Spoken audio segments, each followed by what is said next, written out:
Welcome to Sound, the channel where history comes alive through deep, immersive storytelling crafted to help you learn, reflect, and maybe even drift into sleep with the echoes of the past. Today, we unfold the epic story of one of the most powerful and enduring empires in world history, the Ottoman Empire. This isn't just a tale of sultans and swords. It's the story of how a small frontier tribe in Anatolia rose to conquer Constantinople, how it ruled over 3 continents, united diverse peoples under a vast Islamic caliphate and eventually fell under the weight of war, reform, and rebellion. You'll journey through the golden age of Suleiman the Magnificent, the delicate intrigues of the harem, the fire of Janissary revolts, the reforms of the Tanzimat, and the chaos of World War I. And you'll witness the end of an empire, and the birth of a republic. So sit back, get comfortable, and let yourself drift into the grand, tragic, and breathtakingly complex world of the Ottomans. And if you enjoy these journeys through time, don't forget to like, subscribe, and comment down below. Let us know where you're listening from, and what story you'd like to hear next. Your voice helps guide our next adventure. Now, without further ado, let us begin. The birth of a dynasty. In the rugged frontier lands of northwestern Anatolia, where the Byzantine Empire still clung to life and Seljuk rule had fractured into disunity, a small principality began to rise under the leadership of a man named Osman. The land was a patchwork of competing beyliks, constantly engaged in low-level warfare, raids, and shifting alliances. It was within this volatile cauldron of cultures, languages, and ambitions that Osman carved out his name.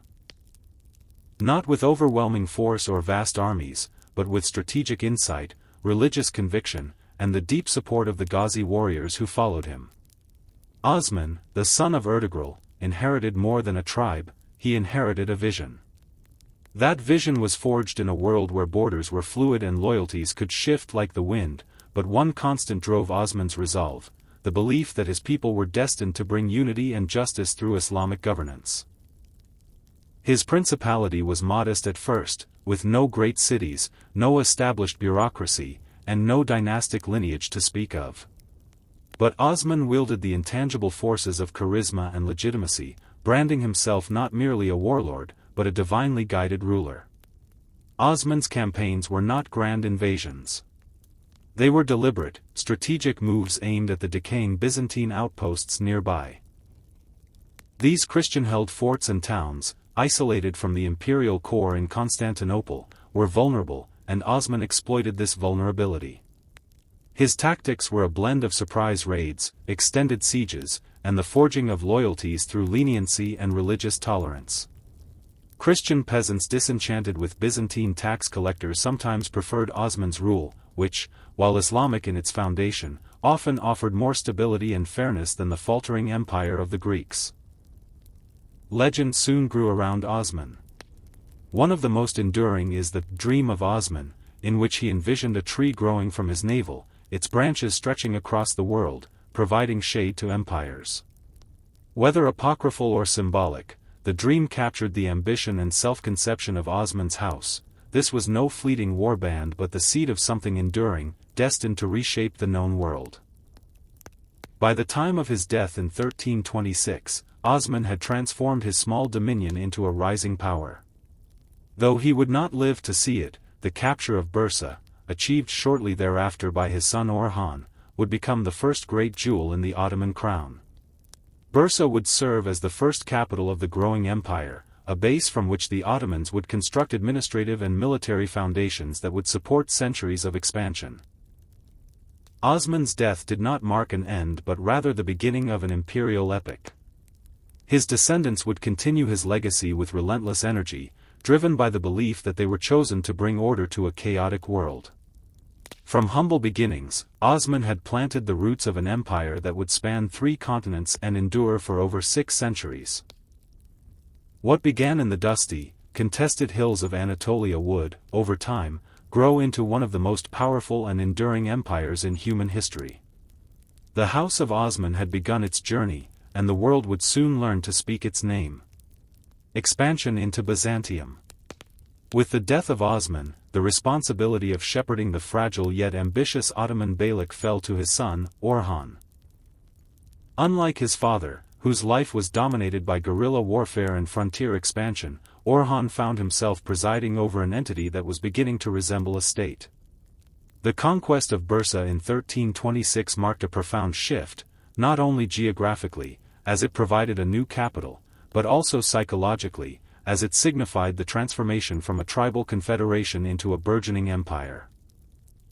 It was in Bursa that Orhan set the tone for Ottoman governance, commissioning mosques, public baths, and schools, and introducing coins bearing his name, symbols of sovereignty and permanence. Orhan's reign would come to define the Ottomans' ambitions in both Anatolia and the European continent. His policies reflected a calculated pragmatism. Though a Muslim ruler, he did not seek to impose Islamic dominance over his non-Muslim subjects by force. Instead, he ruled with a combination of Islamic justice, administrative innovation, and tolerance that won him many allies even among the Christian populace. His statecraft was rooted in inclusivity, but always under the unshakable authority of Ottoman rule. One of the most revolutionary aspects of Orhan's leadership was his approach to the military. He institutionalized the Ghazi warriors into a more structured and disciplined force. From this evolution would eventually emerge one of the most feared and loyal military institutions in history, the Janissaries. But even in this early stage, Orhan's forces were transforming from ad hoc tribal fighters into a standing army capable of executing large-scale operations. His marriage to Theodora, the daughter of a Byzantine emperor, may seem surprising at first glance, but it was a calculated move. The Byzantine Empire, already fractured and in decline, was entangled in dynastic civil wars that often required outside support. Orhan capitalized on this weakness. Rather than challenging the Byzantines head-on at this point, he played the role of the powerful neighbor, offering military assistance in exchange for political concessions. This manipulation of imperial decline would become a recurring Ottoman strategy in the decades to come.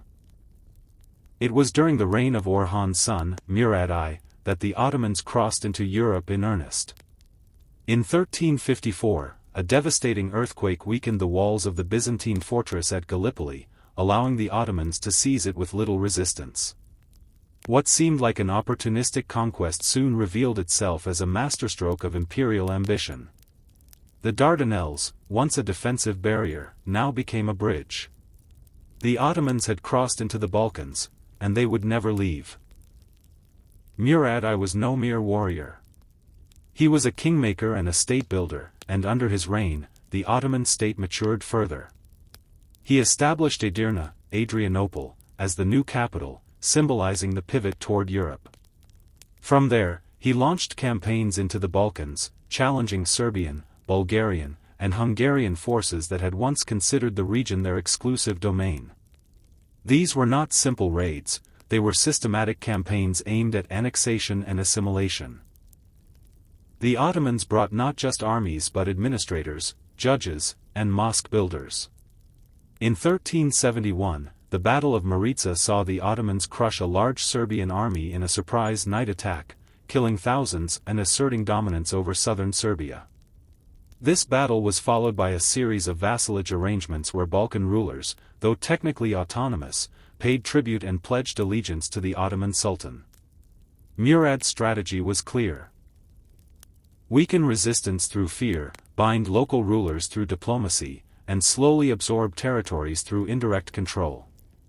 But the defining moment of Murad's reign, and indeed one of the most significant moments in Ottoman history, came in 1389 at the Battle of Kosovo. This epic confrontation pitted the Ottomans against a coalition of Christian forces led by the Serbian Prince Lazar. The battle was bloody, indecisive in the moment, but decisive in its consequences. Both Murad and Lazar died in the conflict. Murad, it is said, was stabbed by a Serbian assassin after the battle, the only Ottoman sultan ever to die on the battlefield. Yet despite the sultan's death, the battle marked a turning point. The Serbian nobility was decimated, and the road to Balkan domination lay wide open. Murad's son, Bayezid I, assumed the throne immediately on the battlefield, showcasing the growing strength and institutional discipline of the Ottoman state. Unlike the fragmented succession crises that plagued their rivals, the Ottomans transitioned power with remarkable swiftness. By the end of the 14th century, the Ottomans had evolved from a minor Anatolian principality into a transcontinental power, ruling over a diverse population that stretched from the Aegean to the Danube. Their presence in Europe was no longer a footnote, it was a tectonic shift. The Byzantines, once the masters of the eastern Mediterranean, had become dependent vassals. The Balkan Christian kingdoms, fractured and exhausted, had lost their dominance. And the Ottomans, guided by a fusion of martial zeal, administrative acumen, and religious legitimacy, were poised to take the next great leap in their imperial journey. Their rise was far from over. The world would soon witness the fury of Bayezid I, the audacity of Mehmed the Conqueror, and the grandeur of the empire they were building, an empire that was no longer a dream but a swiftly advancing reality. A sultan captured, the crisis of Bayezid I. The sun had barely set on the blood-soaked fields of Kosovo when Bayezid, the son of the fallen Sultan Murad I, was proclaimed ruler of the Ottoman Empire. The transition was swift and ruthless. Bayezid had his own brother executed to eliminate any threat to his claim, a practice that would later harden into imperial policy. The speed and severity of Bayezid's ascension reflected his nature. Where his father had been calculating and deliberate, Bayezid would be impulsive, ferocious, and unrelenting, a warrior driven by a vision of unstoppable expansion and unyielding authority. Known as Yildirim, or the Thunderbolt, Bayezid quickly lived up to his name. He launched a series of aggressive campaigns that extended Ottoman control deep into the Balkans and across Anatolia. In the west, he consolidated power over vassal states and imposed direct rule over large swaths of Bulgaria and Serbia. In 1396, at the Battle of Nicopolis, Bayezid faced a massive crusading army composed of Hungarian, French, German, and Wallachian forces. It was one of the last major crusades launched by Christian Europe, and it ended in utter disaster. Bayezid's forces annihilated the coalition at Nicopolis, capturing thousands of knights, many of whom were executed in cold blood. The defeat sent shockwaves across Europe and established Bayezid as the most formidable Muslim ruler on the continent. Emboldened by this triumph, he laid siege to Constantinople itself in 1394, aiming to deliver the deathblow to the Byzantine Empire. The city held out, in part due to its legendary walls, but also because Bayezid's focus soon turned eastward, toward the fractured remnants of the Seljuk and other Anatolian beyliks, which he intended to subdue and absorb. It was in Anatolia that Bayezid's ambitions reached their peak, and where his empire began to unravel. Unlike his predecessors, who had treated their fellow Muslim rulers with a degree of political diplomacy, Bayezid stormed through Anatolia with uncompromising force. One by one, the Turkish principalities fell, their leaders imprisoned or executed. The religious scholars and Sufi leaders, who had once supported the Ottomans as Ghazi warriors for Islam, began to question the legitimacy of Bayezid's wrathful conquests against fellow Muslims. Despite these murmurs of dissent, Bayezid remained defiant. He declared himself Sultan of Rum, invoking the legacy of the ancient Seljuks and styling himself as the true heir to Islamic rule in Anatolia. He further demanded recognition from the Abbasid Caliph in Cairo, who hesitated, wary of legitimizing a ruler so ruthless and divisive. Bayezid's consolidation of Anatolia marked the apex of Ottoman unity, but also sowed the seeds of vulnerability. From the east, a new threat was rising, one that had swept through Persia and Central Asia with terrifying speed. Timur, known in the west as Tamerlane, had carved out a vast empire through ruthless conquest, commanding armies that seemed to move with supernatural ferocity. Unlike the Ottomans, Timur ruled not through centralized administration but through absolute terror and personal charisma. His campaigns were apocalyptic in their devastation, and his ambition rivaled that of any emperor who had come before. Bayezid and Timur were bound to clash. Both claimed sovereignty over the same lands and the same legacy. Letters of insult and provocation flew between them, filled with threats, religious justifications, and mutual contempt. The showdown was inevitable, and in 1402, the two forces met at the fateful Battle of Ankara.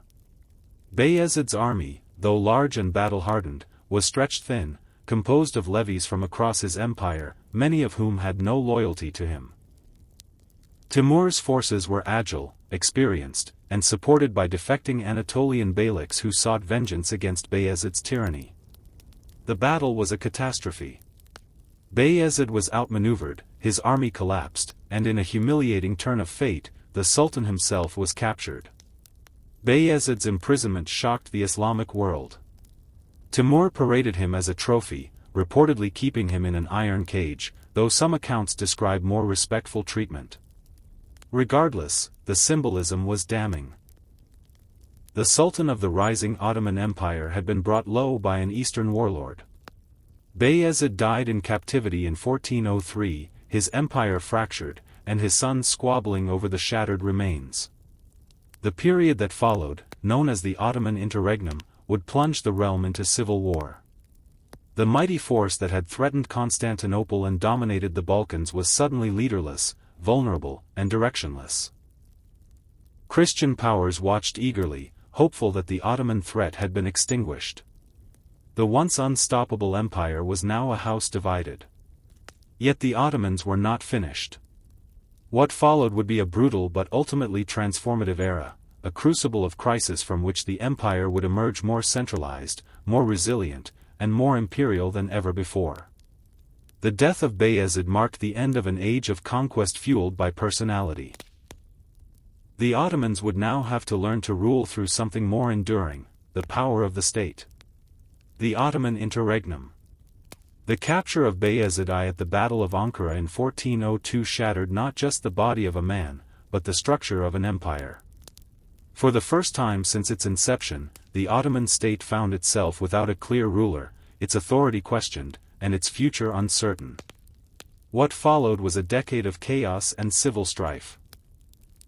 A dark chapter in Ottoman history known as the Interregnum, or Fetret Devri, where brother turned against brother in a brutal contest for the throne. Timur's invasion had not merely defeated Bayezid, it had dismantled the delicate unity the Ottomans had forged across Anatolia and the Balkans.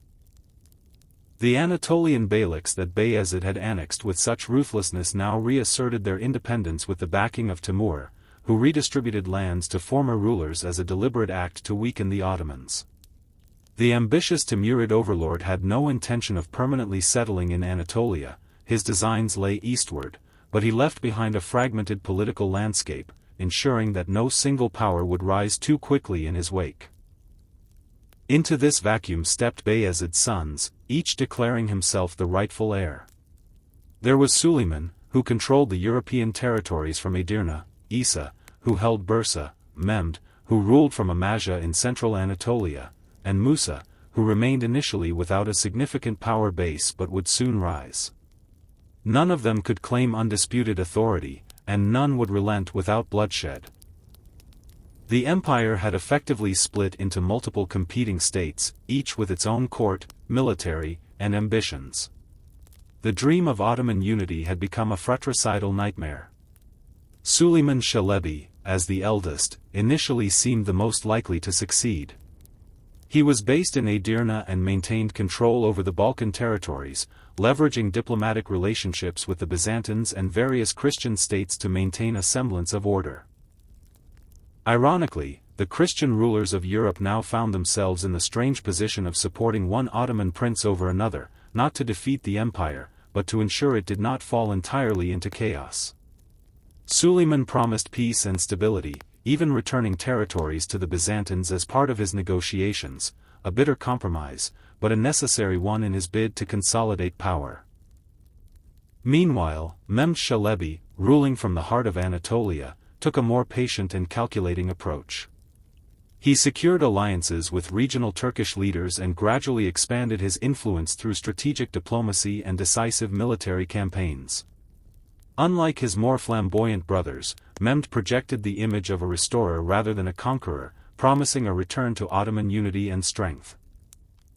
The struggle intensified when Musa Çelebi, once an afterthought, crossed into Europe with Mehmed's backing and challenged Suleiman directly. In 1410, Musa defeated and killed Suleiman, seizing control of Edirne and proclaiming himself the new sultan. But Musa's reign would prove short-lived. His increasingly erratic behavior and ruthless purges of potential rivals alienated his allies. In 1413, Mehmed crossed into Europe and faced Musa in battle near the plain of Kamerlu. There, Mehmed decisively defeated his brother, ending the interregnum and proclaiming himself as Mehmed I, the undisputed sultan of the reunited Ottoman Empire. The cost of this civil war was staggering. Entire regions had suffered devastation as rival armies scorched the land and plundered towns.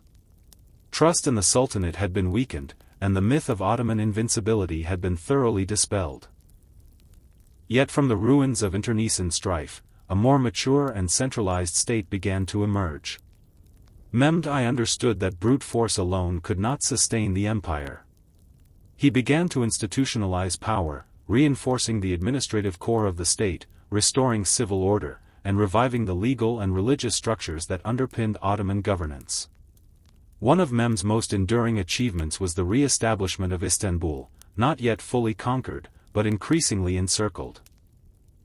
As the spiritual and political heart of Ottoman aspirations. The Byzantines, though still clinging to life, now appeared as a city-state surrounded by Ottoman lands on all sides. Their survival during the interregnum had been a fluke of timing, not a sign of resurgence. The empire would return to claim what had always been seen as its natural inheritance.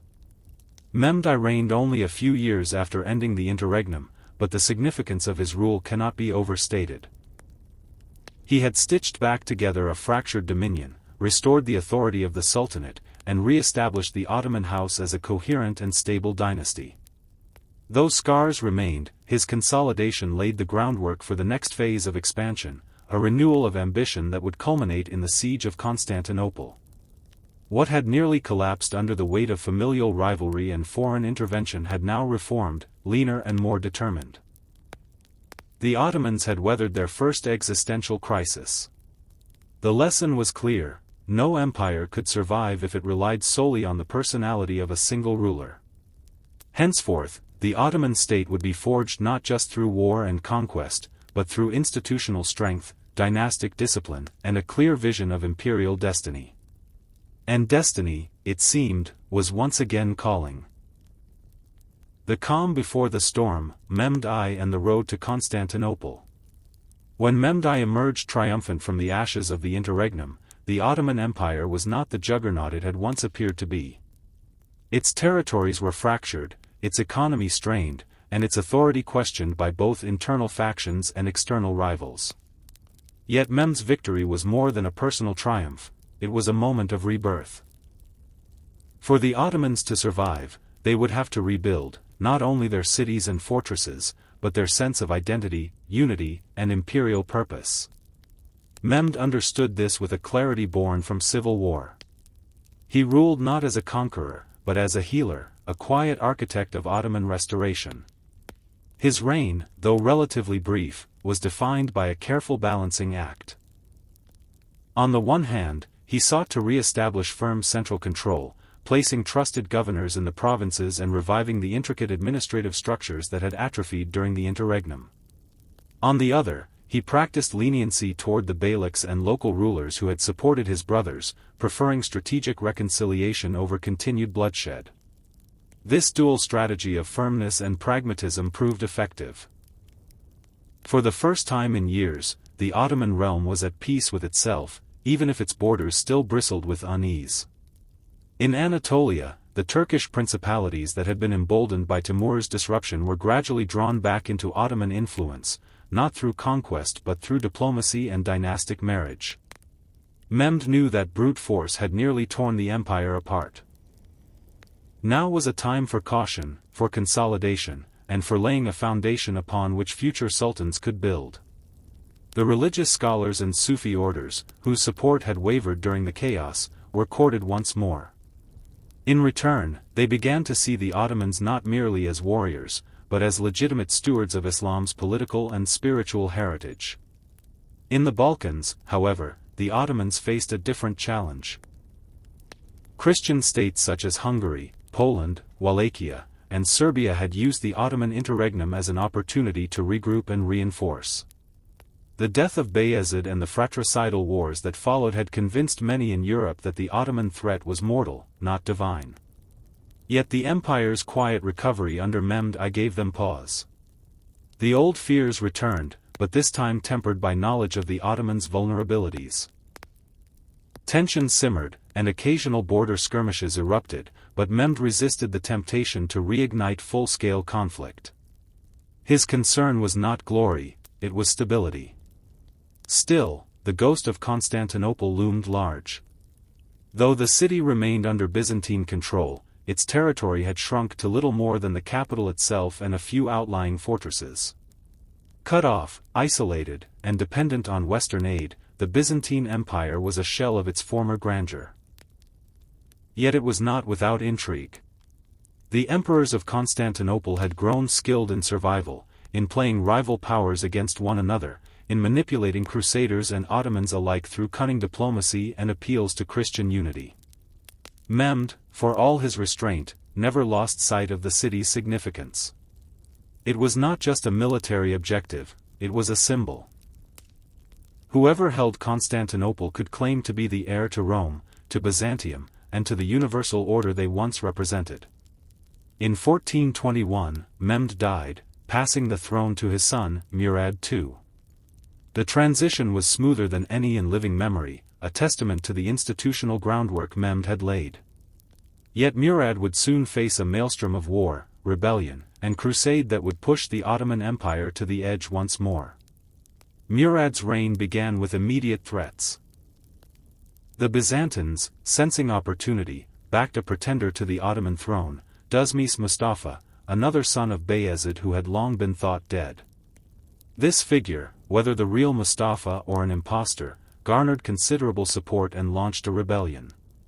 With Byzantine naval assistance, he landed in Anatolia and declared himself Sultan. The civil war that had just been buried now threatened to reignite. Murad, still in his early 20s, had to prove his mettle quickly. He crushed the rebellion with decisive force, executing Mustafa and punishing those who had supported him, including the Byzantine emperor who had abetted the plot.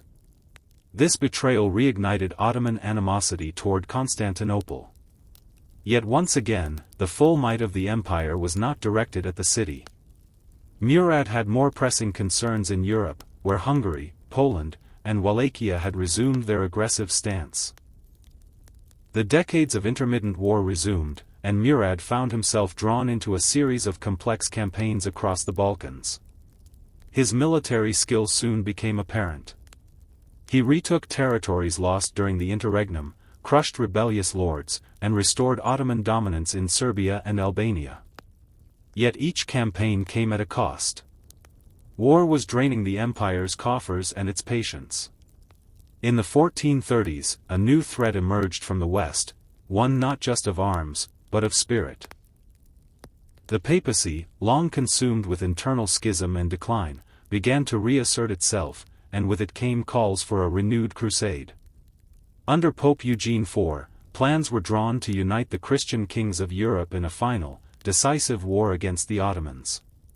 In 1443, a massive crusading army launched the long campaign, driving deep into Ottoman territory with the intent of destroying the empire itself. Murad met them in battle at Varna in 1444. The road to Varna would mark a turning point. Not just for Murad, but for the entire Ottoman future. Victory would re-establish Ottoman supremacy. Defeat could spell the end of the fragile stability Mehmed I had restored. And so the empire, once more, stood on the brink, not of collapse, but of destiny. The thunder of war echoed across the Balkans, and Constantinople, still watching from its perch above the Bosphorus, held its breath. The Crusade of Varna and the return of the Sultan. By the mid-15th century, the Ottoman Empire stood at the precipice of another great trial. Though the state had recovered from the internal fracturing of the interregnum and the cautious reign of Mehmed I had laid the groundwork for revival, the reign of Murad II would test the empire's very endurance against the resurgent forces of Europe. The Ottoman advance into the Balkans and their ever-tightening grip around the Christian heartlands had reignited the ancient specter of crusade. And in 1444, it would take tangible form in what would become one of the most consequential confrontations of the era, the Crusade of Varna. The call for this crusade did not originate from the people, but from the emboldened vision of Pope Eugene IV. Determined to reverse centuries of Christian losses and re-establish papal influence, he sent out emissaries to rally monarchs across Europe. His appeal reached the courts of Hungary, Poland, Venice, and even Wallachia, where a young and ambitious Vlad II Dracul reigned. What emerged was a rare and potent coalition, a union of kings, knights, and mercenaries under the cross, determined to expel the Ottomans from Europe once and for all.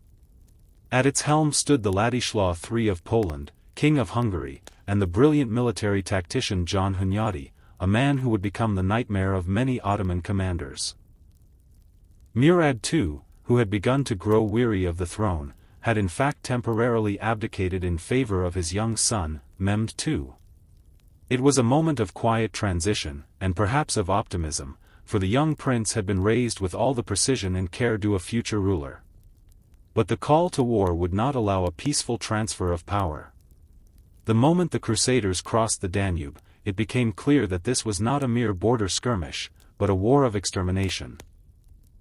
The European coalition, larger and better armed than any Ottoman army had faced in decades, moved swiftly through the Balkans, retaking fortresses and rallying anti-Ottoman elements in the region. The young Mehmed II, despite his intelligence and promise, lacked the experience to lead an empire in the face of existential war. The Ottoman court, particularly the viziers and senior generals, recognized this, and an urgent call was sent to Murad, return to the throne. Despite his reluctance and desire for retirement, Murad understood the gravity of the moment. The empire he had spent a lifetime defending was under siege. In a dramatic and somewhat reluctant act, he reassumed command and marched north with his seasoned forces to confront the Crusader army at the city of Varna, on the Black Sea coast. The battle that followed was nothing short of cataclysmic. On November 10, 1444, the two forces collided in a frenzy of steel and chaos. The Crusaders, fueled by zeal and bolstered by numerical advantage, struck hard and fast, with Hunyadi coordinating brilliant cavalry maneuvers and tactical feints.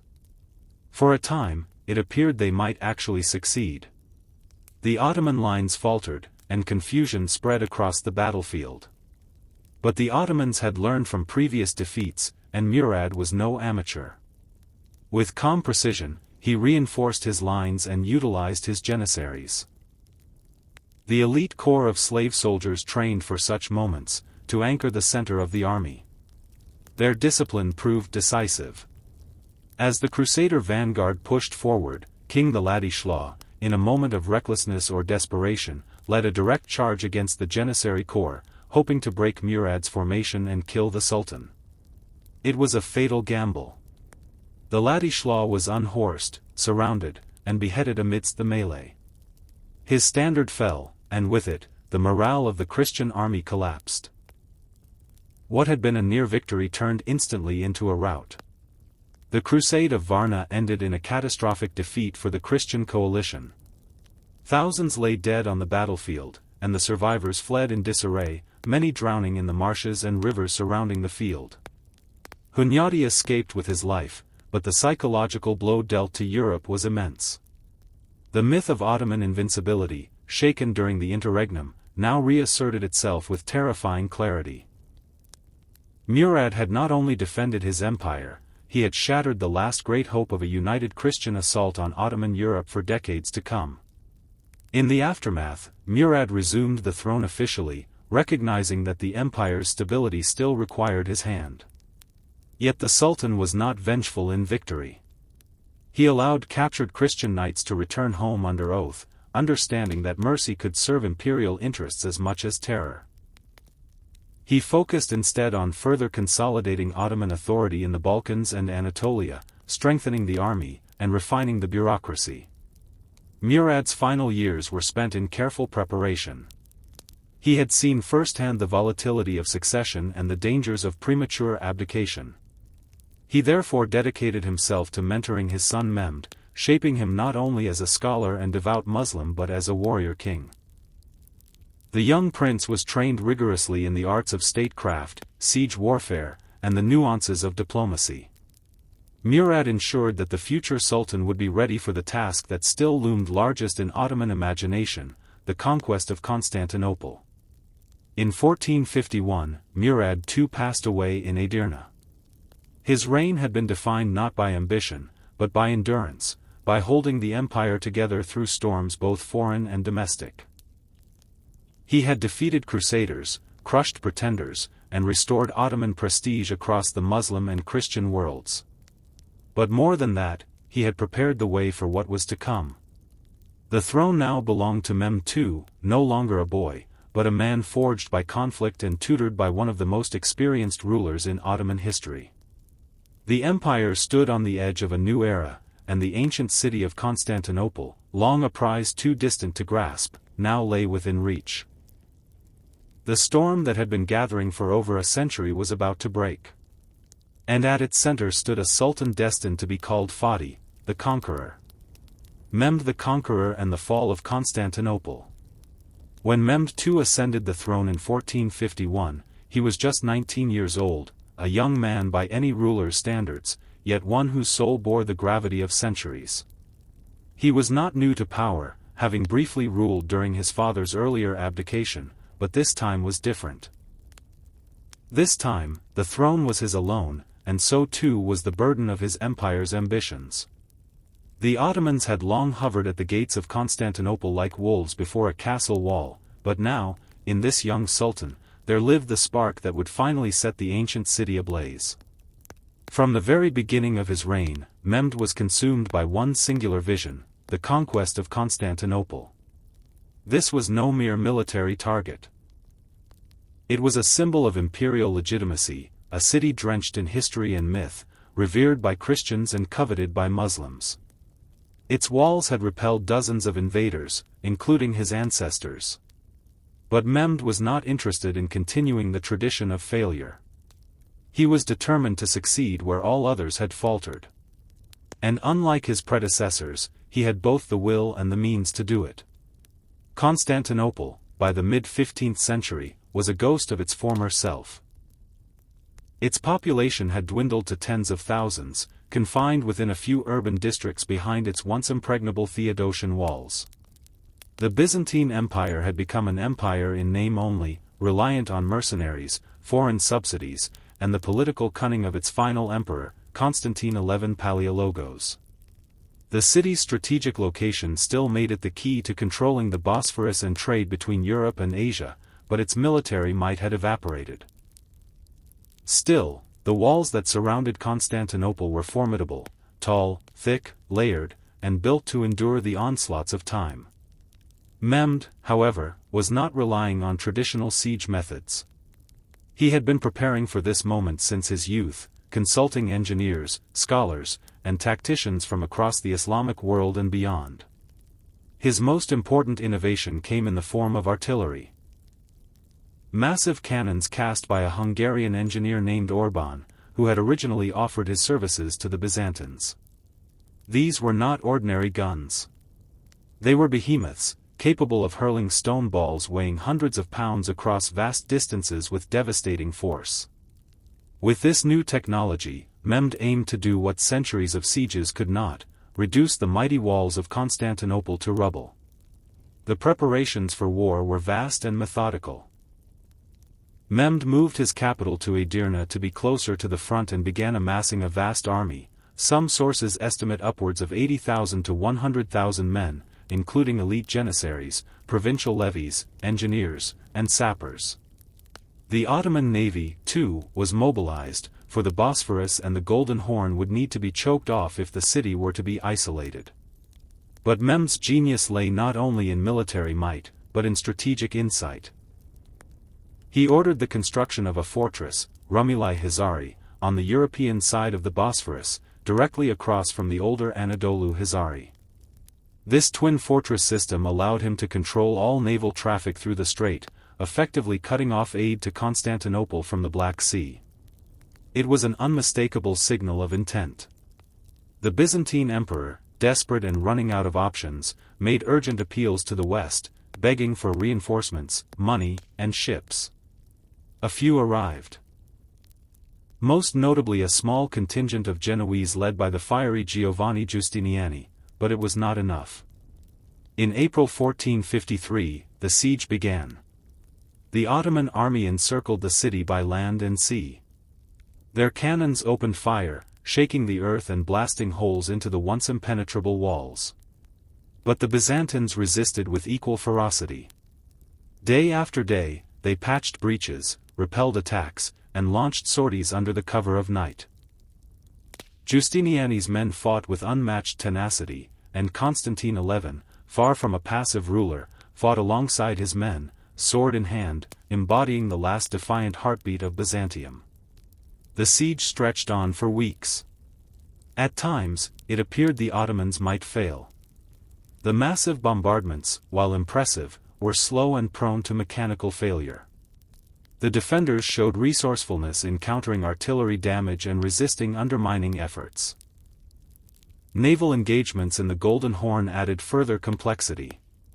Mehmed, recognizing that his fleet could not bypass the massive chain blocking the harbor, made a bold decision. He ordered ships to be hauled overland on greased wooden rails, bypassing the chain and launching them directly into the heart of the harbor from behind. It was a feat of logistical brilliance and psychological warfare. The defenders, upon seeing Ottoman ships in the Golden Horn, were stunned. The noose had tightened. By late May, the defenders were exhausted.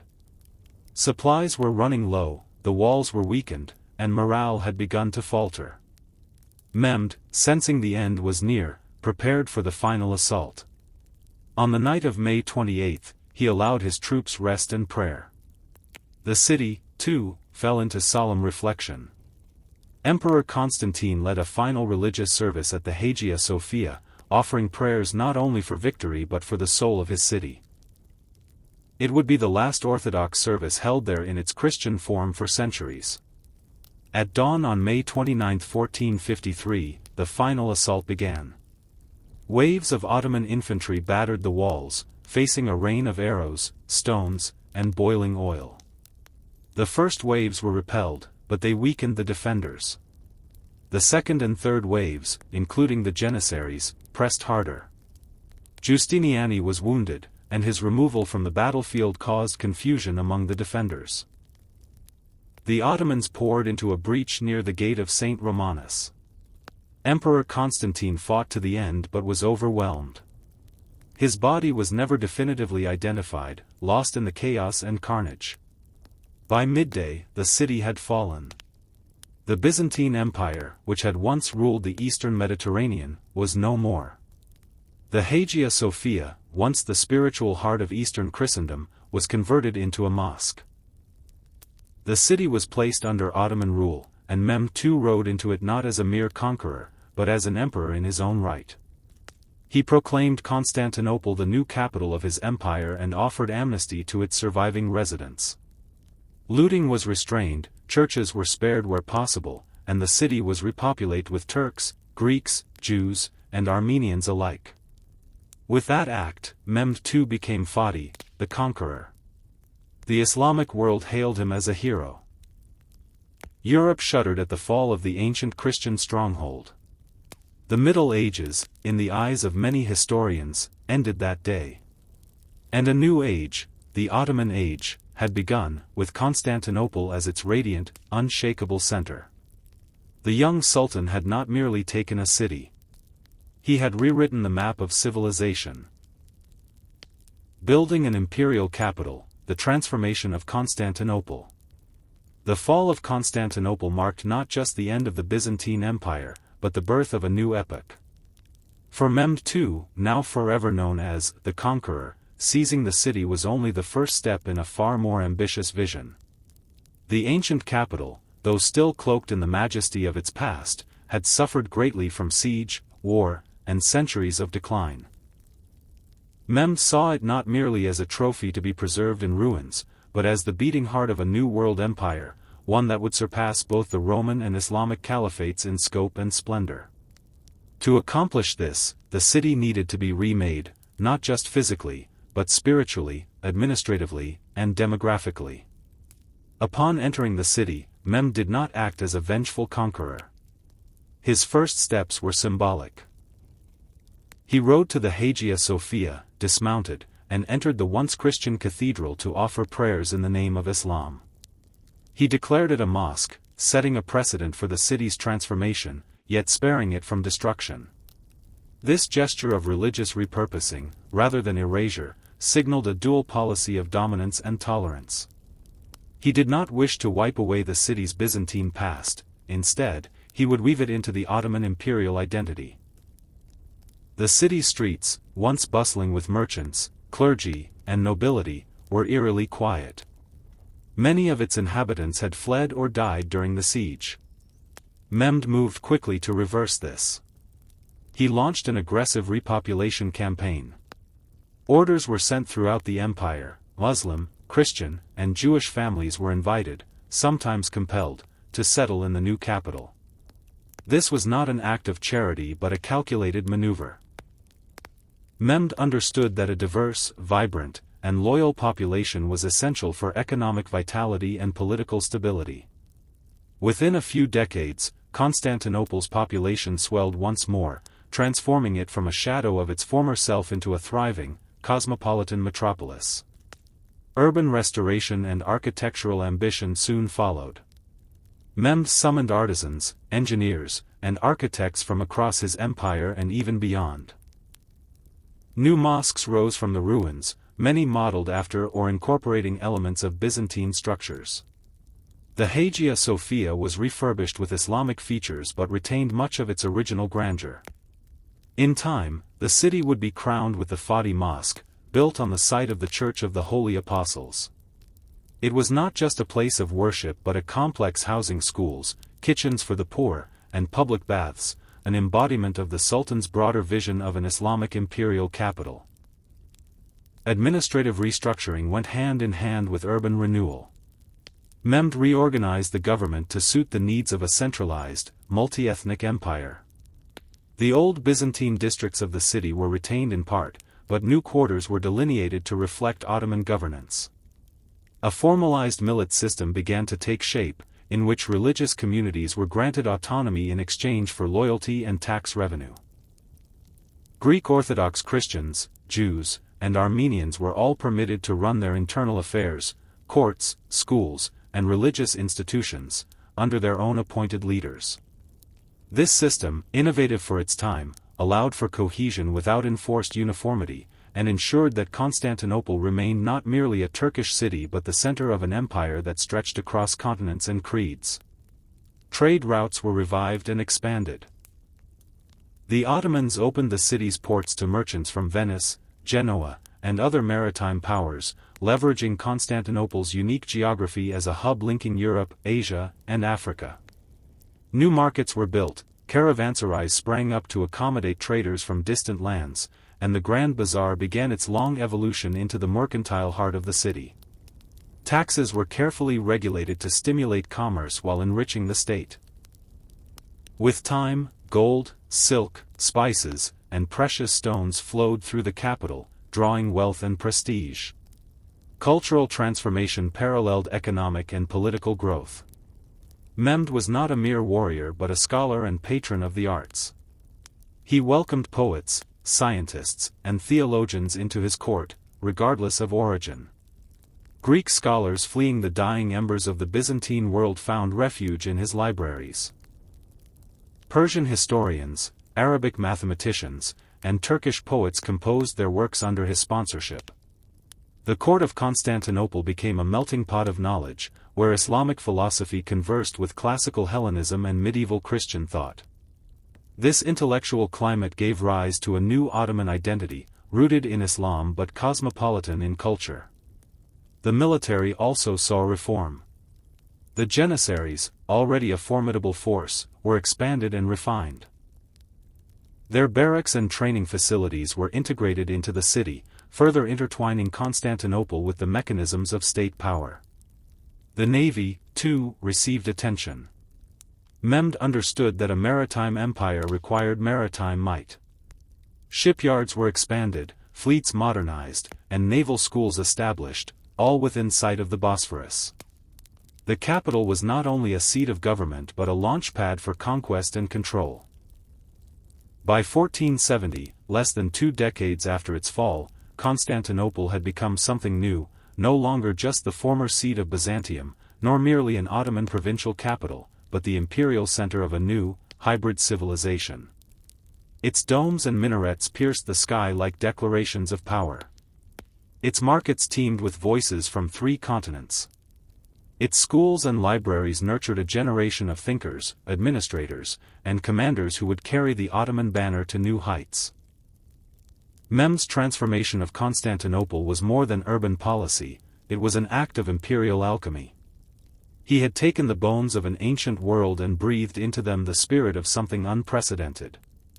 In this new capital, he saw the foundation of a global empire, one that would not just endure, but redefine the balance of power between East and West. And yet, Mehmed was far from finished. With the capital secured and reborn, his eyes turned outward once more. To the remnants of Byzantium still clinging to life in the Aegean and the Peloponnese, to rival Muslim states in Anatolia, and to the ever-shifting frontier in the Balkans. For the conqueror of Constantinople, the city was not the end of a journey. It was the beginning. The shadow of empire, expansion in the Balkans and Anatolia. With Constantinople firmly in his grasp and undergoing rapid transformation into an imperial capital worthy of his ambition, Mehmed too turned his focus once again to expansion. The city had been the glittering prize, but it was never meant to be the final goal. Rather, it was to be the beating heart of an empire that would stretch far and wide, absorbing Christian kingdoms, rival Muslim dynasties, and rebellious Anatolian beyliks alike. In the years following the conquest of Constantinople, Mehmed moved decisively and relentlessly, casting the long shadow of his empire across Europe and Asia with a precision and energy that left both allies and adversaries in awe. The Balkans, where the Ottomans had already established a significant presence during the reigns of Murad I and Bayezid I, remained a turbulent frontier. Mehmed recognized that full control of the region was crucial. Not only to secure the western flank of his empire but to keep the door open to further expansion into Central Europe. Serbia, Bosnia, Albania, and Wallachia had long resisted Ottoman rule in various forms, whether through direct warfare or stubborn vassalage. Mehmed's campaigns in these territories were as ruthless as they were methodical. Serbia had already been under pressure, but in 1459, Mehmed made his intentions unmistakably clear. He launched a final campaign and seized the capital, Smederevo, effectively extinguishing the Serbian despotate. This not only eliminated a critical Christian bastion but also gave the Ottomans complete control over the Danube River's strategic corridor. The symbolic weight of this conquest could not be overstated. Smederevo had been one of the last independent Christian capitals in the Balkans, and its fall sent a chill through the courts of Europe. Bosnia followed shortly thereafter. Though nominally Catholic and under Hungarian influence, Bosnia had struggled with internal division. Mehmed exploited these fractures with characteristic cunning. In 1463, under the pretext of punishing a rebellious vassal, he launched a sudden invasion, captured the Bosnian king, and executed him. The country was annexed into the empire, and its mountainous terrain was swiftly garrisoned. Here too, Mehmed practiced the careful balance of terror and tolerance. Christian communities were allowed to maintain their religious practices under the millet system, but they now owed allegiance and tribute to the Sultan. Yet the most legendary resistance to Ottoman dominance during this period came from Albania, under the leadership of the indomitable Skanderbeg. For over 2 decades, Skanderbeg had fought a guerrilla war against successive sultans, refusing to submit and winning admiration from across Christendom. Mehmed considered him a personal thorn and launched several campaigns to crush his resistance. Yet, despite the Ottomans' overwhelming numerical superiority, Skanderbeg's knowledge of the terrain and his formidable military acumen kept Albania in a state of defiant autonomy. Only after Skanderbeg's death in 1468 did Albanian resistance begin to crumble. It would take several more years for the Ottomans to fully assert control, and even then, the land remained difficult to govern. A fact that would echo through centuries of Ottoman rule. In Wallachia and Moldavia, Mehmed faced a different kind of resistance, one less reliant on fortresses and more on political intrigue and shifting allegiances. These Romanian principalities, nestled between Ottoman lands and Hungary, were ruled by voivodes who often played one power against another to preserve their autonomy. One such figure was Vlad III, known to history as Vlad the Impaler. Initially a vassal of the Ottomans, Vlad turned against Mehmed in a spectacular fashion, launching a surprise campaign in 1462 that included the infamous night attack at Targovist. Though ultimately defeated and captured by the Hungarians, Vlad's ferocity and defiance became legend.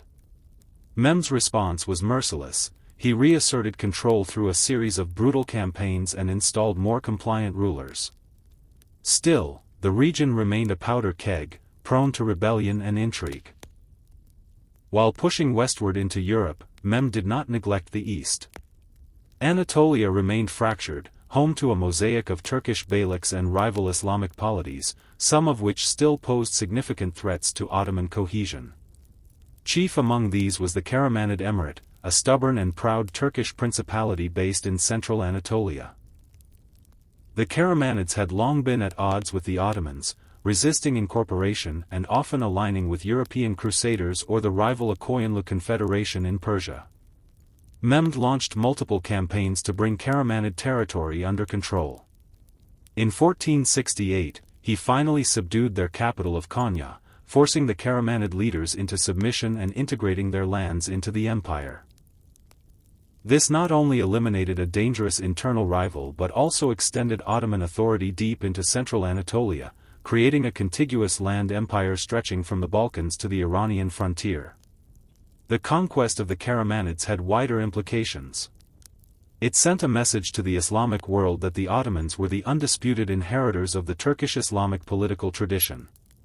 But it also brought them into increased contact, and eventual conflict, with the powerful Akoyanlu dynasty, led by Uzun Hasan. This confederation of Turkoman tribes held sway over much of Persia and eastern Anatolia, and Uzun Hasan harbored ambitions of his own. Though outright war would come after Mehmed's reign, the rivalry between the two powers began to take shape during these years, setting the stage for future conflict. By the early 1470s, Mehmed had expanded the Ottoman Empire to an unprecedented scale. His campaigns were swift, disciplined, and coordinated. Where he met resistance, he crushed it with fire and steel. Where he saw opportunity, he offered vassalage and privilege. His methods were as pragmatic as they were brutal. He employed diplomacy when needed, but never hesitated to draw the sword. He harnessed the power of a centralized administration and a professional standing army, particularly the Janissaries, to maintain his expanding frontiers and enforce his will. And yet, despite the bloodshed and the relentless pace of conquest, Mehmed was not blind to the needs of governance. He introduced new land reforms, codified legal systems that fused Islamic and Byzantine traditions, and ensured that newly conquered territories were not just annexed but assimilated. Roads were built, fortresses repaired, and taxes collected with efficiency. Governors were appointed based on merit, and regional identities were respected where possible. The empire was not merely growing, it was solidifying. By the time of his death in 1481, Mehmed II had transformed the Ottoman state from a sultanate into a full-fledged empire, one that stood as the preeminent Muslim power in the world and a mortal challenge to Christian Europe. His vision was vast, his methods unforgiving, and his legacy undeniable. And yet, his final years hinted at even greater ambitions. Rumors swirled that he had prepared a new campaign, one that would strike deeper into Italy, perhaps even to Rome itself. His sudden death left these plans unrealized, but they lingered in the dreams of his successors.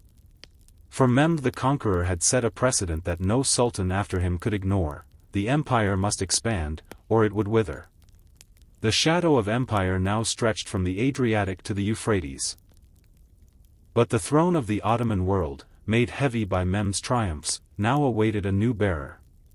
The struggle for succession, Bayezid II and the trials of a fractured empire. When Sultan Mehmed II died suddenly in 1481, the Ottoman Empire faced an uncertain dawn. The conqueror, whose ambition had shaped a vast and diverse dominion, left behind a legacy both inspiring and overwhelming. Yet, despite all his conquests and institutional reforms, he had not clearly named a successor. The question of who would inherit the imperial mantle was fraught with peril, for the Ottoman tradition of succession was not bound by primogeniture but by survival. The throne belonged not to the eldest son, but to the one who could claim it by force. And thus, the empire teetered on the edge of civil war. The two principal contenders were Mehmed's sons, Bayezid, governor of Amasya in Anatolia, and Sem, governor of Karaman in central Anatolia. Bayezid was older and more experienced in governance, known for his sober demeanor and religious conservatism. Sem, by contrast, was bold, charismatic, and popular among the younger janissaries and certain court factions. When Mehmed's death was announced, chaos erupted. Janissary units loyal to Bayezid's allies seized control of the capital, suppressing rival elements and executing key supporters of Sem. Meanwhile, both brothers raced to Istanbul, each hoping to assert their claim before the other. Bayezid reached the capital first, aided by the powerful Grand Vizier Ishaq Pasha and the Janissary Corps, who feared Sem's rashness and potential to upend the existing order. Upon entering Constantinople, Bayezid was proclaimed Sultan Bayezid II. But Sem did not concede. Gathering an army, he marched against his brother and confronted him near Bursa in 1481. In a tense and bloody battle, Sem was defeated, but he did not surrender. Instead, he fled, first to Egypt under Mamluk protection, and then, in a controversial and fateful move, to the Knights of St. John on the island of Rhodes. Sem's decision to place himself under the protection of Christian powers introduced a dangerous element into Ottoman-European relations. The knights, realizing the value of their guest, essentially held him hostage. Over time, he was transferred to the custody of the papacy in Rome and eventually to the French court. European monarchs and the Pope alike saw in Sem a useful tool, an Ottoman prince who could be used to leverage political demands or even destabilize Bayezid's reign through threat of invasion. Though Sem remained a captive for the rest of his life, his presence abroad cast a long shadow over Bayezid's rule. The idea that Christendom held an Ottoman prince as a bargaining chip was both a personal humiliation and a political liability for the Sultan. Despite the early turbulence of his accession, Bayezid II proved to be a capable, though cautious, ruler. Unlike his father, who had forged an empire through relentless conquest, Bayezid focused on consolidation and reform. He sought to strengthen the internal structure of the empire, emphasizing financial stability, religious orthodoxy, and administrative efficiency. His reign was marked less by dramatic expansion and more by a careful tending of the imperial garden Mehmed had cultivated. One of Bayezid's most enduring achievements was his response to the Alhambra Decree of 1492, which expelled Jews from Spain. Bayezid issued orders welcoming the exiled Sephardic Jews into the Ottoman Empire, offering them refuge and citizenship. He famously mocked the Spanish monarchs Ferdinand and Isabella, declaring that they had impoverished their kingdom while enriching his own. Jewish refugees brought with them expertise in commerce, finance, medicine, and printing, skills that Bayezid immediately put to use in cities like Istanbul, Salonika, and Izmir. This act of tolerance, unusual in an age of religious persecution, was not merely humanitarian but strategic. The influx of Jewish talent and wealth contributed to the flourishing of the empire's economy and reinforced its reputation as a relatively pluralistic society. Yet Bayezid's reign was not without challenges. The most persistent came from the east. The rise of the Safavid dynasty in Persia under Shah Ismail introduced a new ideological and military rival to the Ottomans. The Safavids, who promoted Sharia Islam, began actively proselytizing among the Turkish tribes of eastern Anatolia, many of whom felt alienated by Bayezid's centralizing tendencies and Sunni orthodoxy. These tribes, known collectively as the Qizilbas, grew increasingly rebellious and formed a fifth column within Ottoman lands, their loyalty drawn more to Ismail than to the Sultan. Though Bayezid tried to contain the spread of Safavid influence, his cautious disposition and lack of military aggressiveness left the issue largely unresolved, a brewing storm for future generations. In the west, Bayezid waged limited campaigns to assert Ottoman influence in the Mediterranean and the Balkans. Venice remained a persistent rival, especially over control of key ports and trade routes in the Adriatic and Aegean. A naval war erupted in the late 1490s, during which Ottoman fleets captured key Venetian holdings such as Modon and Coron in the Peloponnese. These victories reasserted Ottoman naval power, though Bayezid avoided a full-scale invasion of Italy or the Holy Roman Empire, preferring balance to provocation. Domestically, Bayezid faced growing pressure from the Janissaries and from within his own family. His sons, particularly Ahmed and Selim, began jockeying for position as he aged. Bayezid's reluctance to name a clear heir created the same dangerous ambiguity that had plagued his own accession. Ahmed, the elder, was favored by the court and religious scholars for his conservatism and administrative skill. Selim, however, was ambitious, ruthless, and backed by the army, especially the ever-powerful Janissary corps. As Bayezid's health declined, tensions between the brothers erupted into open conflict. Selim, then governor of Trebizond on the Black Sea coast, made the first move. In 1511, he led an armed rebellion, declaring his intent to secure the throne before his father's death. Though initially defeated and forced into exile, Selim regrouped in Crimea and returned with renewed support. At the same time, a Qizilbas rebellion known as the Sokollu Uprising broke out in Anatolia, further destabilizing the realm.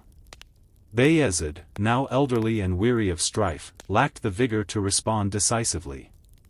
The Janissaries, sensing the winds of change, threw their support behind Selim. In 1512, Bayezid was compelled to abdicate in favor of his son. The once cautious Sultan departed the capital with dignity, but he died shortly thereafter on his way to retirement in Dimatoka. His reign, though devoid of the spectacular conquests of his father or son, had preserved the integrity of the empire and prepared it for the stormy grandeur of the coming age. With Bayezid's abdication, the Ottoman throne passed to Selim I, a prince of ferocity and iron will. The age of consolidation was over. A new fire was about to be kindled, one that would burn across 3 continents. Selim the Grim, the Sword of Islam and the Eastern Conquests. The rise of Selim I, later known to history as Selim the Grim, marked a dramatic and bloody turning point in the saga of the Ottoman Empire. Unlike his father Bayezid II, whose reign was marked by cautious reform and internal consolidation, Selim possessed an unyielding resolve, a towering sense of purpose, and an appetite for military domination that would reshape the Islamic world forever.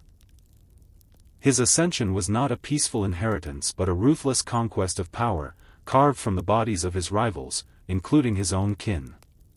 Upon seizing the throne in 1512, Selim wasted no time eliminating all threats to his rule. His accession had been fueled by the support of the Janissaries and key military figures, but that backing came with expectations, chief among them, the assertion of dominance and the restoration of Ottoman vigor. Selim delivered on those expectations with merciless efficiency. He ordered the execution of his brothers and nephews, ensuring that no competing claimants remained. Even Ahmed, his chief rival and favored son of Bayezid, was tracked down and killed along with his children. The Ottoman tradition of fratricide, grim though it was, had rarely been exercised with such totality. Selim saw it not as cruelty, but as a necessary precondition for empire. The new Sultan's vision for the Ottoman state was expansive and ideologically driven.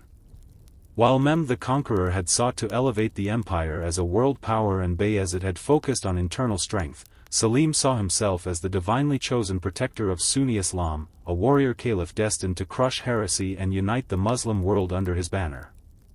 His gaze turned immediately eastward, toward the growing Safavid Empire under Shah Ismail I. The Safavids had emerged as a powerful Shura force in Persia, championing a vision of Islam that Selim regarded as both a theological aberration and a political threat. By the early 16th century, the influence of the Safavids had begun to seep into eastern Anatolia through the support of the Kazilbas, Turkish tribal groups who revered Shah Ismail as both a political leader and spiritual guide. To Selim, the Kazilbas were not merely rebellious subjects. They were heretics undermining the Sunni order of the empire. In 1514, after securing the loyalty of the Janissaries and preparing a massive military campaign, Selim marched east with one of the largest and best-equipped armies the Ottomans had ever fielded. The confrontation between the Ottomans and the Safavids reached its climax at the Battle of Calderon in August 1514. The battlefield, situated on the open plains of northwestern Iran, became the site of a defining clash not only between two empires but between two visions of Islam. Selim's forces, armed with heavy artillery and disciplined infantry, were pitted against Ismail's cavalry-driven, religiously fervent warriors.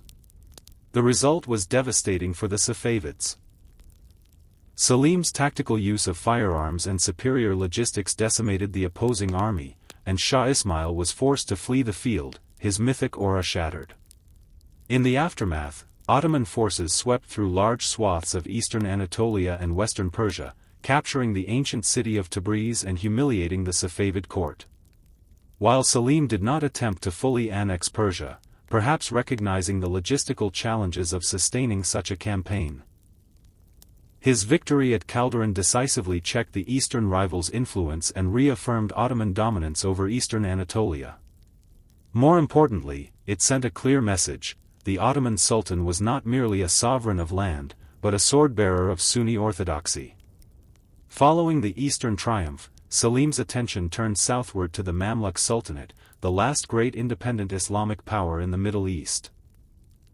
The Mamluks ruled over Egypt, Syria, and the Hijaz, including the holy cities of Mecca and Medina.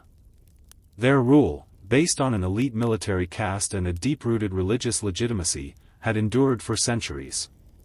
But Selim regarded the Mamluks as corrupt and weak, unworthy of their sacred custodianship of Islam's holiest sites. Moreover, the Mamluks had been aligned with the Safavids, further justifying Selim's campaign on both political and religious grounds. In 1516, Selim launched a full-scale invasion of Syria. The Mamluks, despite their storied history as warrior slaves and defenders of Islam, were ill-prepared for the new era of gunpowder warfare. At the Battle of Marj Dabik near Aleppo, Selim's forces once again leveraged firearms and artillery to annihilate the Mamluk army. The Mamluk Sultan, Kansa al-Ghori, was killed in the battle, and Ottoman troops advanced rapidly through the Levant, facing little resistance. By 1517, the Ottomans entered Egypt and confronted the final remnants of the Mamluk regime. The decisive battle took place at Ridania near Cairo, where the last Mamluk Sultan, Tumen Bey II, mounted a desperate resistance. Despite his bravery, the Mamluks were crushed. Cairo fell to the Ottomans, and within months, the once great Mamluk Sultanate was formally dissolved. Selim ordered the execution of Mamluk leaders and integrated the remaining elite into his administration. Tumen Bey, captured and paraded through the streets of Cairo, was hanged publicly, a grim symbol of the end of an era. The conquest of the Mamluks had far-reaching consequences. With it, Selim gained not only vast new territories but also the most sacred sites of Islam. The keys to Mecca and Medina were ceremonially transferred to Selim, and the Abbasid Caliph, who had resided in Cairo as a symbolic figure under Mamluk protection, was brought to Istanbul. Though the precise historical details remain debated, this transfer marked the beginning of the Ottoman claim to the Caliphate. Selim, now protector of the Hajj routes and guardian of the Islamic holy places, was hailed across the Sunni world as the legitimate caliph and leader of the Ummah.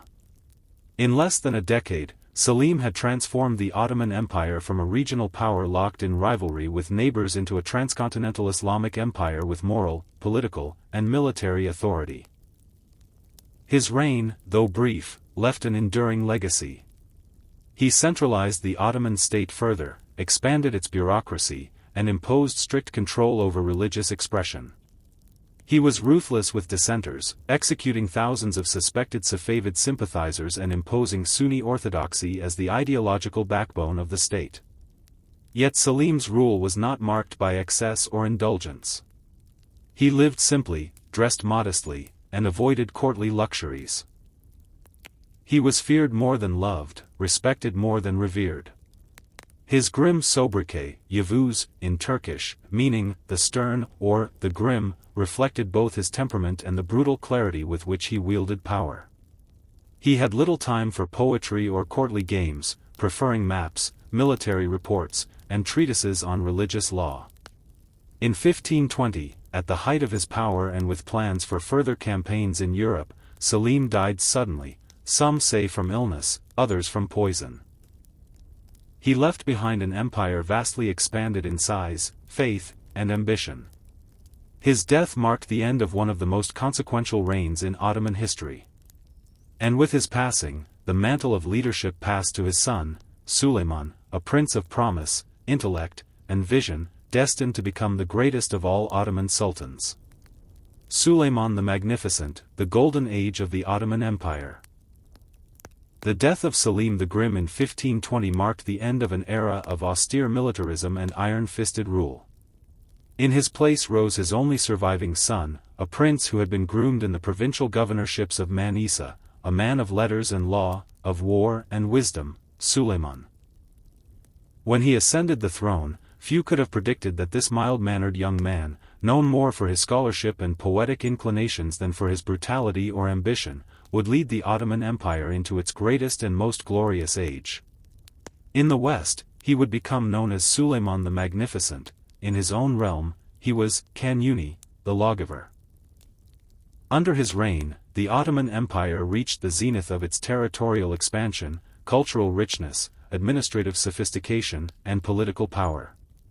From the very beginning, Suleiman displayed a unique blend of idealism and pragmatism.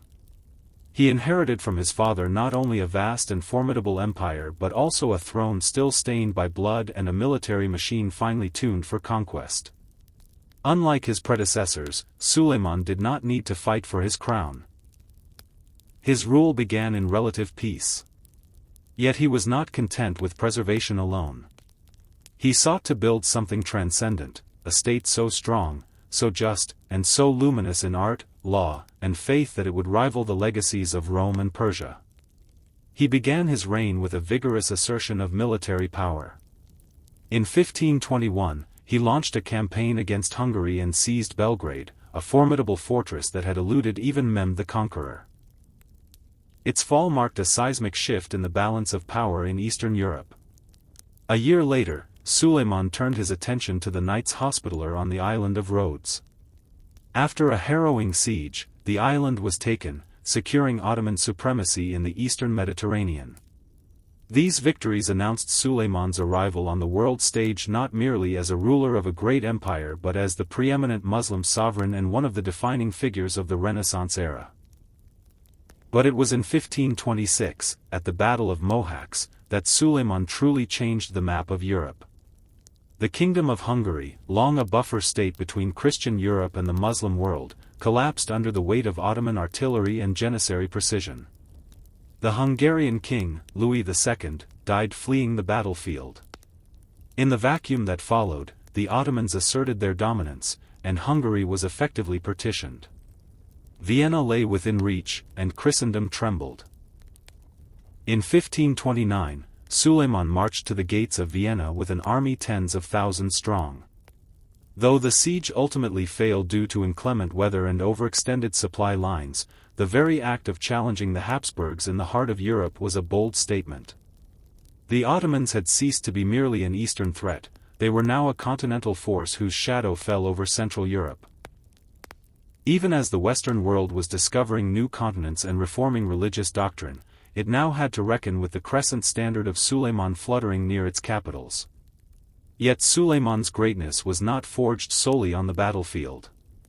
He was a master legislator and administrator, a sovereign who understood that the sword must be matched by the pen. One of his most enduring achievements was the comprehensive codification of Ottoman law. While Islamic law, Sharia, remained the foundation of the state. It was under Suleiman that the canon, or secular administrative code, was systematized. These laws regulated everything from taxation and land tenure to commerce and criminal justice.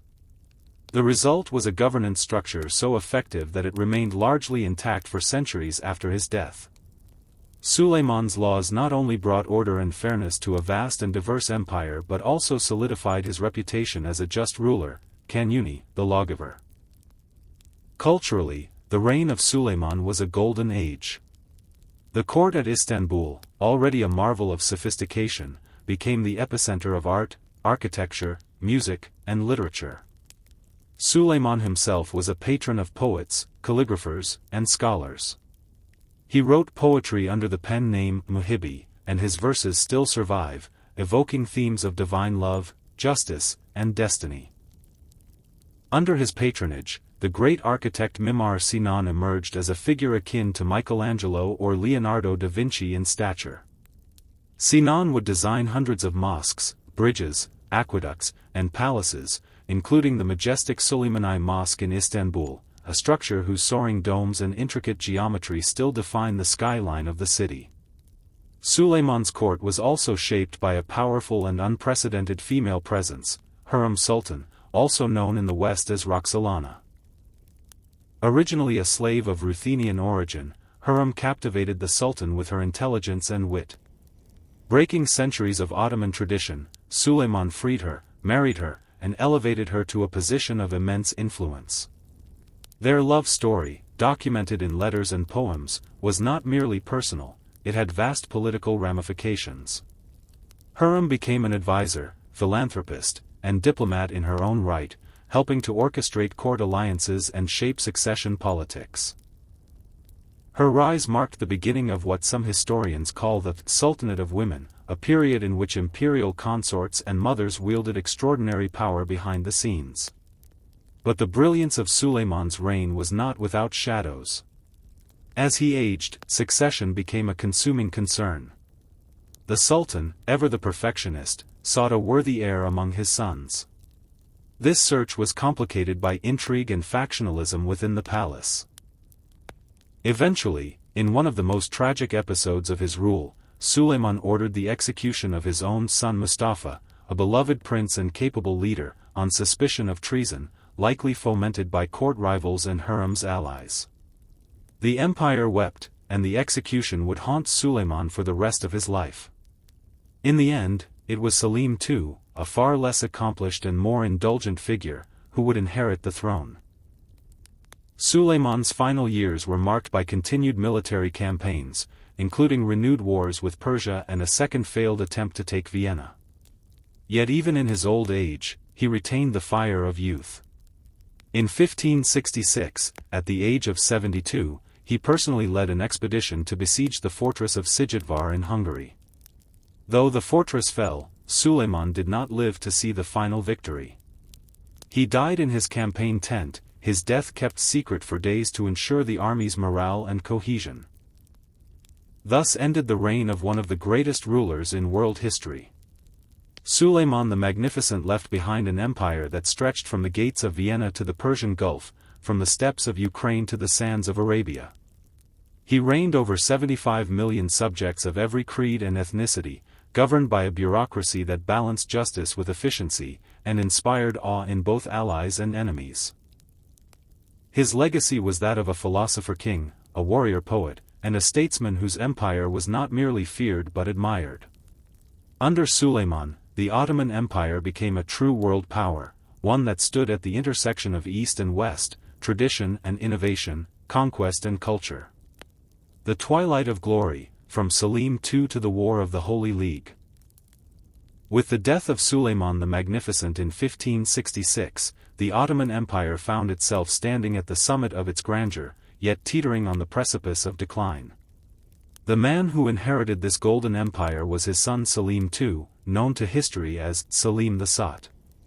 Where his father had embodied the virtues of a warrior poet, a lawgiver, and an architect of civilization, Selim was a man of more earthly passions, wine, women, and ease. He was the first Ottoman sultan to delegate full executive authority to his Grand Vizier and the bureaucracy, thereby setting a precedent that would reverberate through the corridors of the Topkapi Palace for generations to come. Selim's reign did witness certain territorial gains, most notably the conquest of Cyprus in 1571 from the Republic of Venice. This Mediterranean jewel, rich in strategic and economic importance, seemed to validate the continued might of the Ottoman military. Yet it would come at a terrible cost. In response to this aggressive expansion, a coalition of Christian powers, Venice, Spain, the Papal States, and others, formed the Holy League. Their fleets clashed with the Ottomans at the Battle of Lepanto in October 1571 in what would become one of the largest naval battles in history. Though the Ottomans ultimately rebuilt their fleet within a year, Lepanto was a psychological and symbolic blow. For the first time in over a century, Ottoman naval supremacy had been challenged, if not shattered, by the forces of Europe. This marked the beginning of a new era, one where the Ottomans, still powerful and territorially vast, were no longer seen as invincible. The empire continued to expand and hold its own on many fronts, but the seeds of internal stagnation and structural decay had been sown. As the 16th century gave way to the 17th, a subtle but significant transformation unfolded within the imperial machinery. The sultans, increasingly secluded within the harem and the palace, began to relinquish direct control. In their stead, a complex web of viziers, eunuchs, court officials, and women of the harem took the reins of power. This period, often labeled by historians as the Sultanate of Women, saw imperial consorts, mothers, and wives acting as de facto rulers. One of the most influential of these figures was Kozum Sultan, the mother of Sultan Murad IV and grandmother of Mehmed IV. From behind the veils of the harem, she exercised extraordinary influence over state policy, provincial appointments, and diplomatic engagements. Her tenure coincided with a time of palace intrigue, assassinations, and factional rivalries that blurred the lines between authority and manipulation.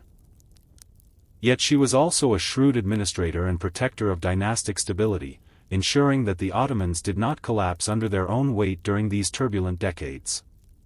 Meanwhile, the Janissaries, once the elite and disciplined core of the Ottoman military, began to mutate into a parasitic force. Originally recruited as Christian boys taken through the Devshirme system and converted to Islam, they had evolved into a powerful political bloc. By the 17th century, many Janissaries were no longer foreign-born or celibate soldiers but native-born Muslims who inherited their positions, often treating their military roles as entitlements rather than duties. They meddled in palace politics, toppled sultans, and resisted reform, their loyalty bought more by coin than by creed. Economic challenges exacerbated the empire's woes. The influx of New World silver into Europe led to inflation across the Mediterranean, devaluing the Ottoman currency and eroding the empire's fiscal foundation. Corruption festered within the tax collection system, and provincial governors increasingly acted as autonomous warlords.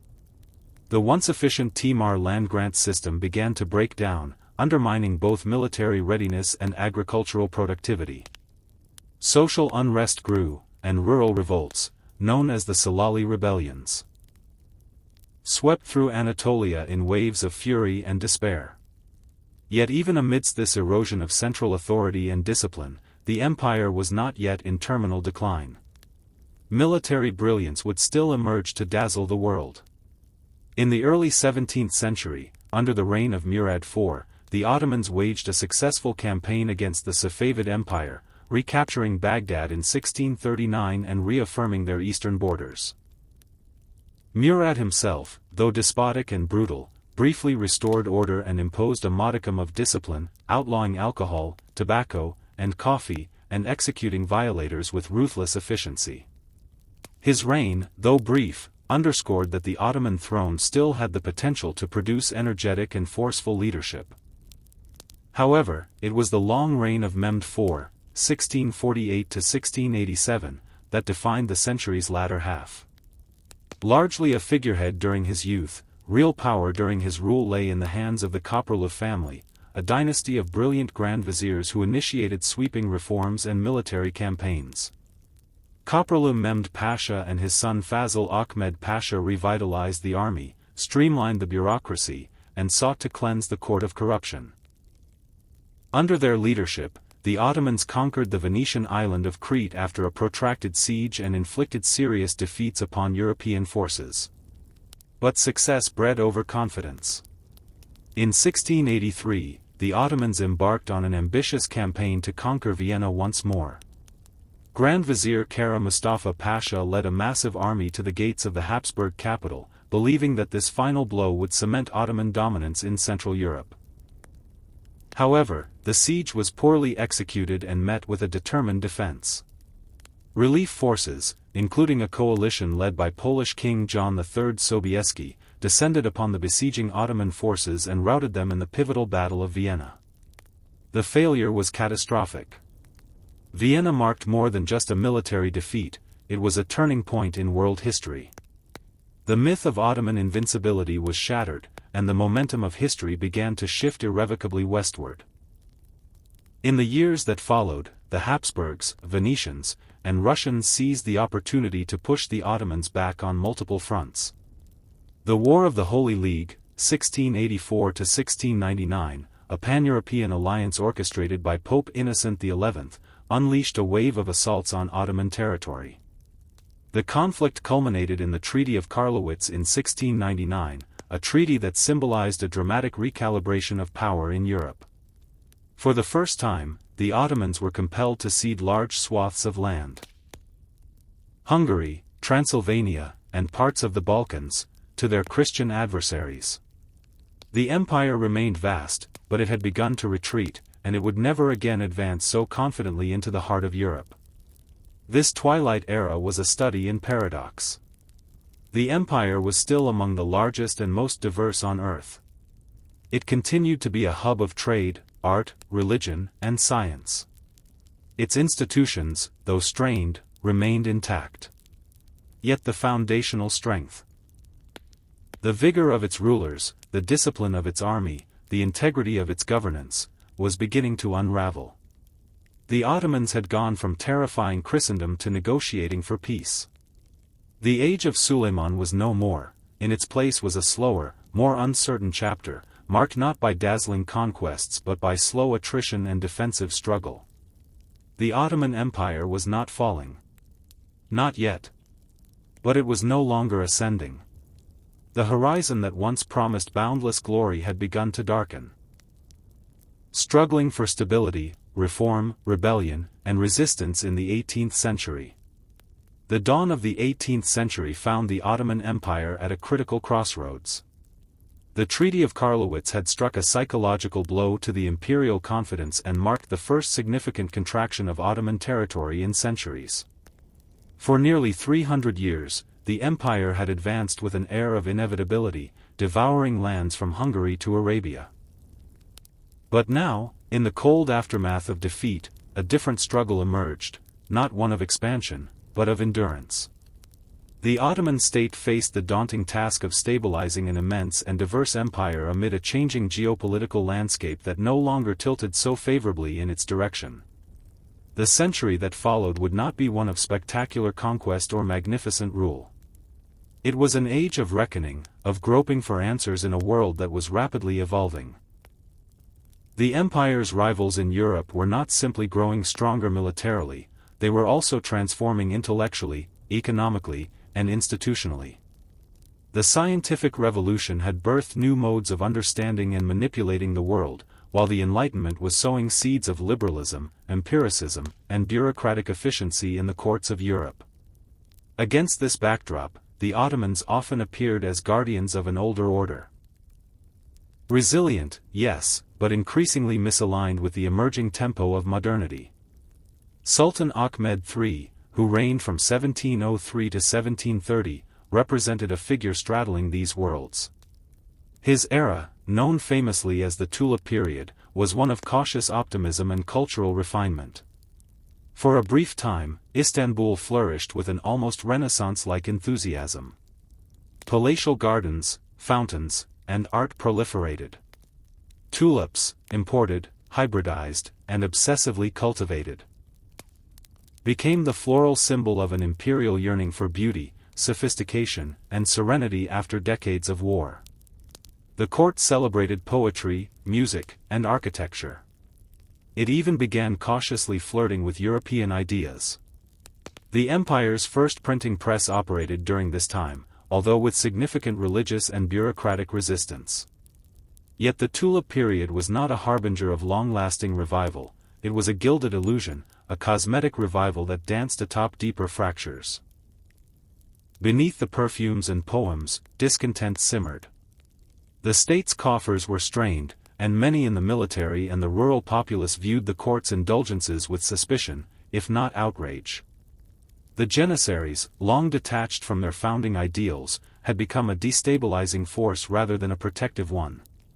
In 1730, a conservative revolt led by a former Janissary, Patrona Halil, exploded in the heart of the capital. The insurgents deposed Ahmed III and put an end to the brief cultural efflorescence of the Tulip Age, sending a stark reminder that reform and refinement could not be sustained on foundations of unrest and inequality. The reign of Mahmud I that followed was marked by a more sober outlook, though not without its own ambitions. Mahmud oversaw successful campaigns against the Safavids and later against the Habsburgs, clawing back territory in the east and securing the frontier of Serbia through the Treaty of Belgrade in 1739. Yet these victories were reactive rather than transformative. The empire was no longer dictating the course of European politics, it was adapting to survive within it. Perhaps one of the most insightful figures of this century was Koka Rajab Pasha, a Grand Vizier who served during the reign of Osman III and early in the reign of Mustafa III. A diplomat and reformer, Rajab Pasha advocated for fiscal restraint, administrative rationality, and internal improvements. Under his influence, the state attempted to curb corruption and improve tax collection, even as it struggled to reassert control over wayward provinces. But systemic inertia proved formidable. The bureaucracy was bloated, the army undisciplined, and communication across the empire's far-flung territories slow and unreliable. It was Sultan Mustafa III, ruling from 1757 to 1774, who would fully confront the need for reform with a sense of urgency and clarity that had been rare among his predecessors. He recognized that the empire's military and administrative systems had fallen behind those of Europe and sought to revitalize them. He attempted to reintroduce discipline among the Janissaries, reduce courtly extravagance, and modernize the army with the help of French experts. His vision, however, was undercut by entrenched opposition and a lack of cohesive institutional support. The Janissaries, jealous of their privileges and resistant to change, continued to function as a reactionary force. The old elite, unwilling to cede ground, undermined reform at every turn. Mustafa's greatest challenge came in the form of Russia. Under Catherine the Great, the Russian Empire was surging in power and ambition, aiming to expand southward into Ottoman domains. The Russo-Turkish War of 1768 to 1774 proved catastrophic for the Ottomans. Poorly led, underfunded, and ill-prepared, the Ottoman army suffered a series of crushing defeats. The Russian fleet even managed to sail through the Mediterranean and destroy the Ottoman navy at Sezim in 1770, shocking the world and humiliating Istanbul. The war concluded with the Treaty of Kukuk-Kaynarca in 1774, a diplomatic disaster that not only ceded territory but, far more dangerously, granted Russia the right to intervene in Ottoman affairs on behalf of Orthodox Christians. This clause would become a pretext for future Russian encroachments and a slow unraveling of Ottoman authority in the Balkans. The psychological weight of this treaty, combined with the military failures and internal weakness it exposed, pushed the empire into a deeper defensive crouch. The late 18th century became a time of cautious recalibration. Sultan Abdul Hamid I and later Selim III both recognized the need for structural reform, though they approached it with differing intensities. Selim III, in particular, would usher in the era of the Nizam-i-Sedid, the New Order. A suite of ambitious reforms aimed at creating a modern army, reorganizing finances, and centralizing authority. But these would not bear fruit within the century. They would face the wrath of conservative forces, especially the Janissaries, and their full consequences would only become apparent in the 19th century. The 18th century, then, was not a time of collapse, but of hesitation, resistance, and slow awakening. The Ottomans were not blind to their decline. Many sultans, viziers, and intellectuals understood that the world around them was changing. But their empire, burdened by centuries of tradition, by factionalism, and by its own immense size and diversity, could not pivot quickly. Reform was tried and blocked, sometimes encouraged, sometimes betrayed.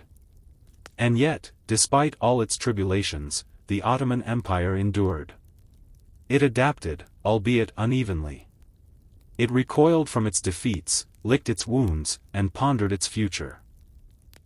The empire was now an aging giant, not dead, but aware of its fragility. The Enlightenment had not yet reached its shores in full, but the winds of change were stirring. They would soon become impossible to ignore. The age of Selim and Mahmud, new order, old resistance. As the Ottoman Empire moved into the final years of the 18th century and crossed the threshold of the 19th, a sense of urgency gripped the imperial court. The recent military defeats at the hands of Russia had left the empire exposed and humiliated, but more than that, they had laid bare the institutional rot that had infected the Ottoman system for generations. The Janissaries, once the elite guardians of the state, had become reactionary and unruly. The provincial governors acted with near autonomy, bleeding the countryside dry to fund their own ambitions. The treasury groaned under the weight of a bloated bureaucracy and a faltering tax system. And yet, amid this grim landscape, a spark of reform emerged from within the palace, one kindled by a young and visionary ruler determined to rescue the empire from stagnation. Sultan Selim III, ascending the throne in 1789, was no ordinary monarch. Educated, introspective, and deeply aware of the empire's decline, Selim had been watching the European world with keen interest long before he inherited the reins of power. He understood, more clearly than many before him, that the Ottomans could no longer afford to operate within the paradigms of the past. The defeats at Kukuk-Kaynarka and the subsequent deterioration of Ottoman prestige were not merely the results of battlefield failures. They were symptoms of an empire that had failed to evolve. Inspired in part by the successes of Western European militaries and governments, Selim sought to introduce a bold and transformative set of reforms that would reshape the Ottoman state from within. At the heart of Selim's vision was the Nizam-i-Seded, or the New Order. This program was not merely military in nature, though that was its most visible aspect.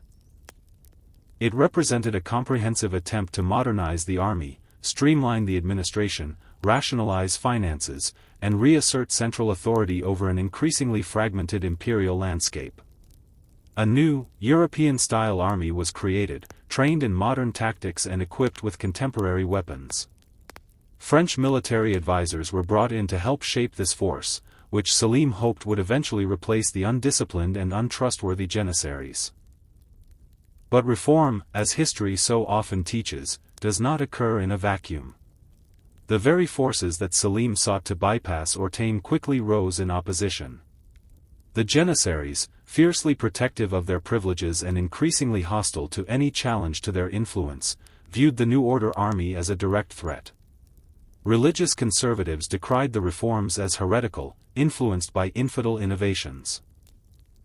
Even within the bureaucracy, many who benefited from the old inefficiencies and patronage networks resisted the sweeping changes Selim proposed. The Sultan found himself caught between the need for rapid modernization and the entrenched power structures that had kept the empire afloat, however unsteadily, for centuries. Despite the resistance, Selim pressed on. New schools were founded to train officers and bureaucrats in the sciences, mathematics, and foreign languages. Tax reforms attempted to redirect imperial revenues toward the needs of the state rather than the pockets of local warlords. Diplomacy was professionalized, with Ottoman ambassadors dispatched to European capitals to study the mechanisms of modern governance. Istanbul, for a brief moment, buzzed with an energy reminiscent of the Tulip era, but now more pragmatic, more grounded in the realization that survival required change. Yet the walls were closing in. The empire's traditional power blocks. The Janissaries, the ulama, religious scholars, and the ayan, provincial notables, had long-standing alliances rooted in mutual interest. The reforms alienated all three, and their combined opposition grew increasingly organized and belligerent. In 1807, under the pretext of defending Islamic tradition and protecting the empire from Western corruption, a Janissary-led coup erupted in the capital. Selim was deposed, imprisoned, and later murdered. A tragic end to a ruler whose vision had briefly illuminated a path forward. His cousin and successor, Sultan Mustafa IV, attempted to placate the reactionary forces but proved both indecisive and ineffective. The empire's future, however, would not be left in the hands of the old guard. In 1808, a new figure emerged from the provincial heartlands, a forceful and determined military leader named Alemdar Mustafa Pasha. A reform-minded governor from the Balkans, Alemdar marched on the capital, overthrew Mustafa IV, and installed Mahmud II on the throne. Alemdar's tenure as Grand Vizier was short-lived. He was assassinated by the Janissaries later that year, but his intervention had changed the course of history. Sultan Mahmud II, who would reign until 1839, proved to be one of the most consequential rulers the empire had seen in generations. Mahmud inherited the throne at a moment of chaos and contradiction. The new order had been dismantled, the reformists scattered or killed, and the Janissaries emboldened by their recent victories. Yet Mahmud bided his time, concealing his ambitions while carefully preparing for an eventual confrontation with the forces that had derailed Selim's vision. For nearly 2 decades, he restructured the state from within, waiting for the right moment to strike. The turning point came in 1826 in a climactic event known as the Auspicious Incident. Having built up his own loyal military force and gained the support of key elements within the palace and bureaucracy, Mahmud ordered the extermination of the Janissaries. When they rebelled in protest, he unleashed his modernized forces on their barracks, slaughtering thousands and formally dissolving the corps. The moment was both shocking and symbolic. The most powerful and corrupt institution within the empire had been wiped from the stage, clearing the path for genuine reform. In the years that followed, Mahmud launched a sweeping reorganization of the empire's administrative, legal, and educational systems. European dress codes were introduced for officials, Western medical and engineering schools were founded, and the provincial administration was brought under firmer control of the central government. The seeds that Selim III had sown were finally beginning to bloom, albeit through fire and blood. Mahmud's reforms were not cosmetic. They were structural, often controversial, and deeply disruptive. But they were necessary. This new phase of reform was not without its own complications. The empire was still under threat from external enemies, particularly Russia and Austria, and the Balkan territories were beginning to stir with nationalist sentiment. The Greek War of Independence broke out in 1821, leading to the eventual loss of a key region in 1830. The empire's old model of religiously pluralistic governance was beginning to crack under the weight of European nationalist ideologies and great power interference. Still, the Ottoman Empire had turned a corner. The collapse was not imminent. A new model of rule, centralized, reformist, and modernizing, was being carved out from the ruins of the old. The age of Selim and Mahmud was thus one of violent transition, of brave experimentation, and of foundational change.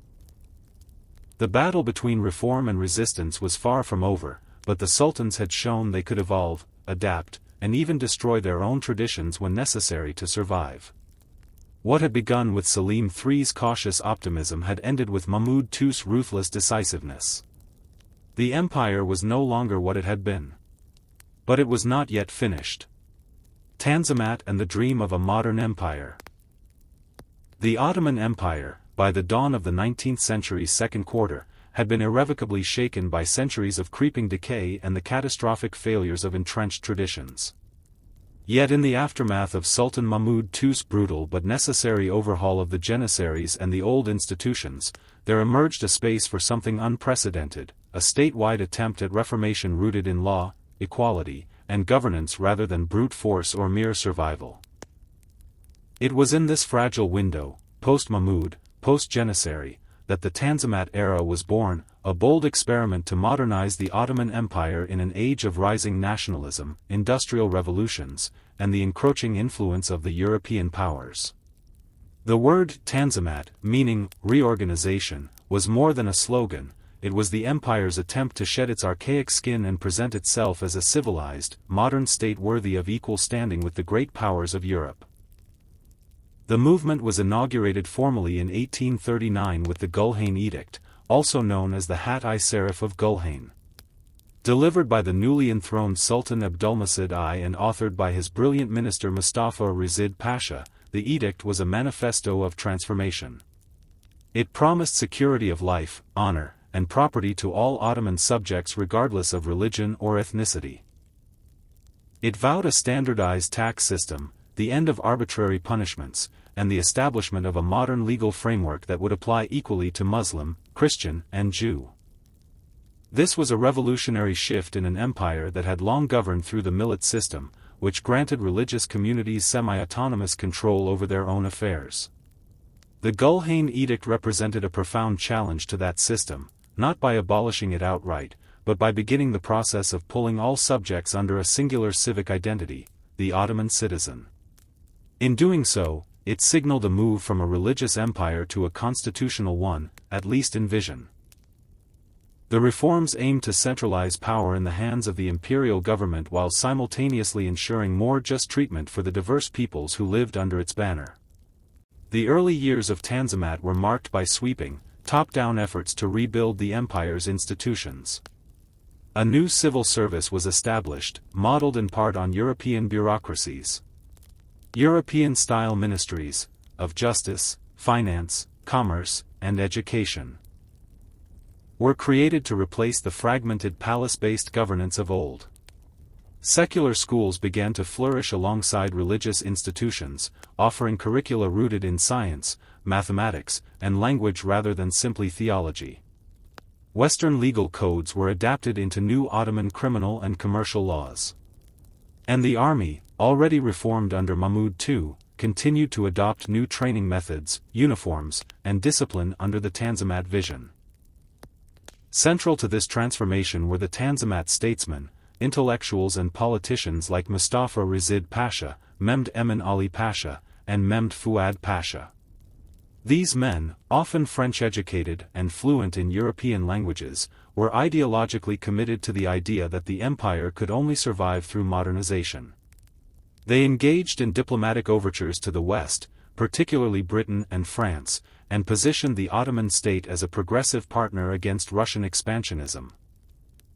The empire's role in the Crimean War, 1853–1856, where it fought alongside Britain and France against Russia, symbolized this new alignment.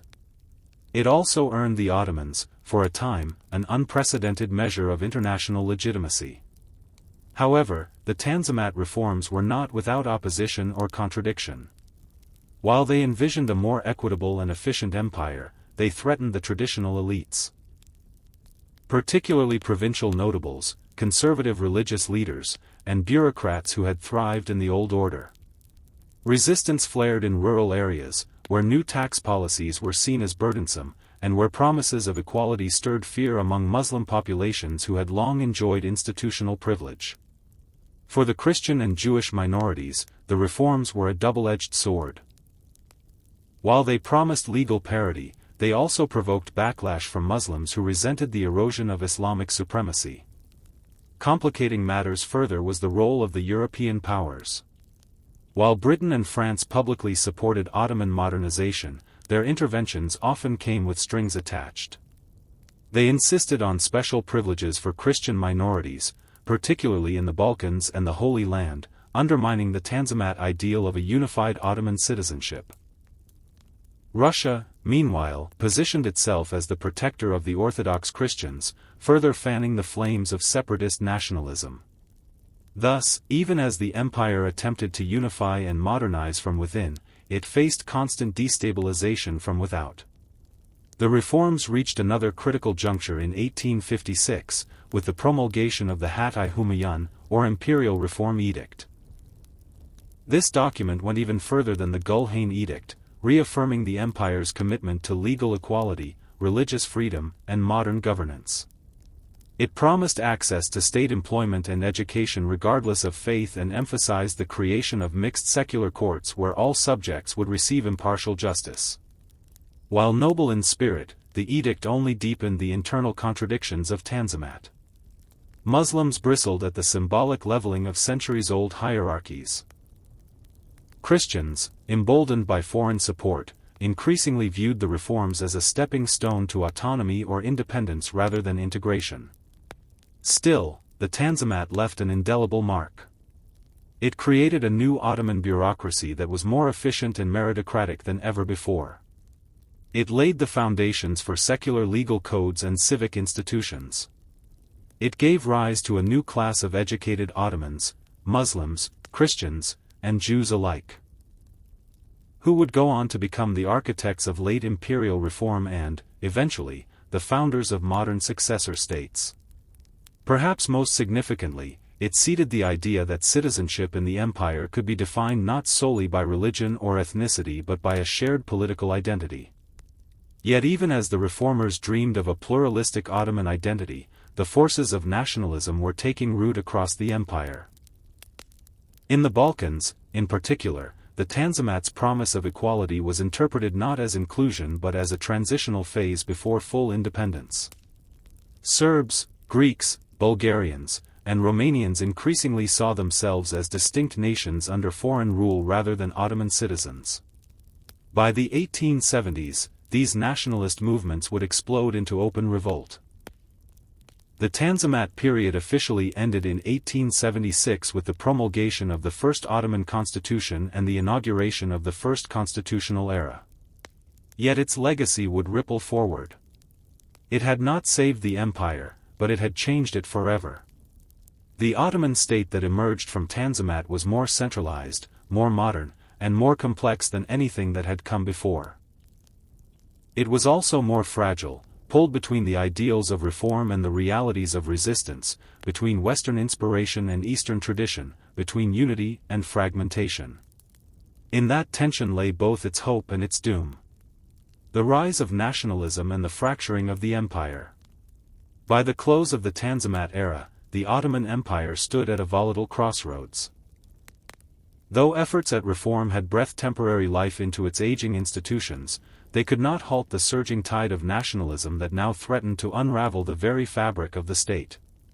What had once been a sprawling, multi-ethnic empire held together by a religious framework and an imperial identity was now splintering into a patchwork of awakened nationalities, each seeking autonomy, independence, or dominance.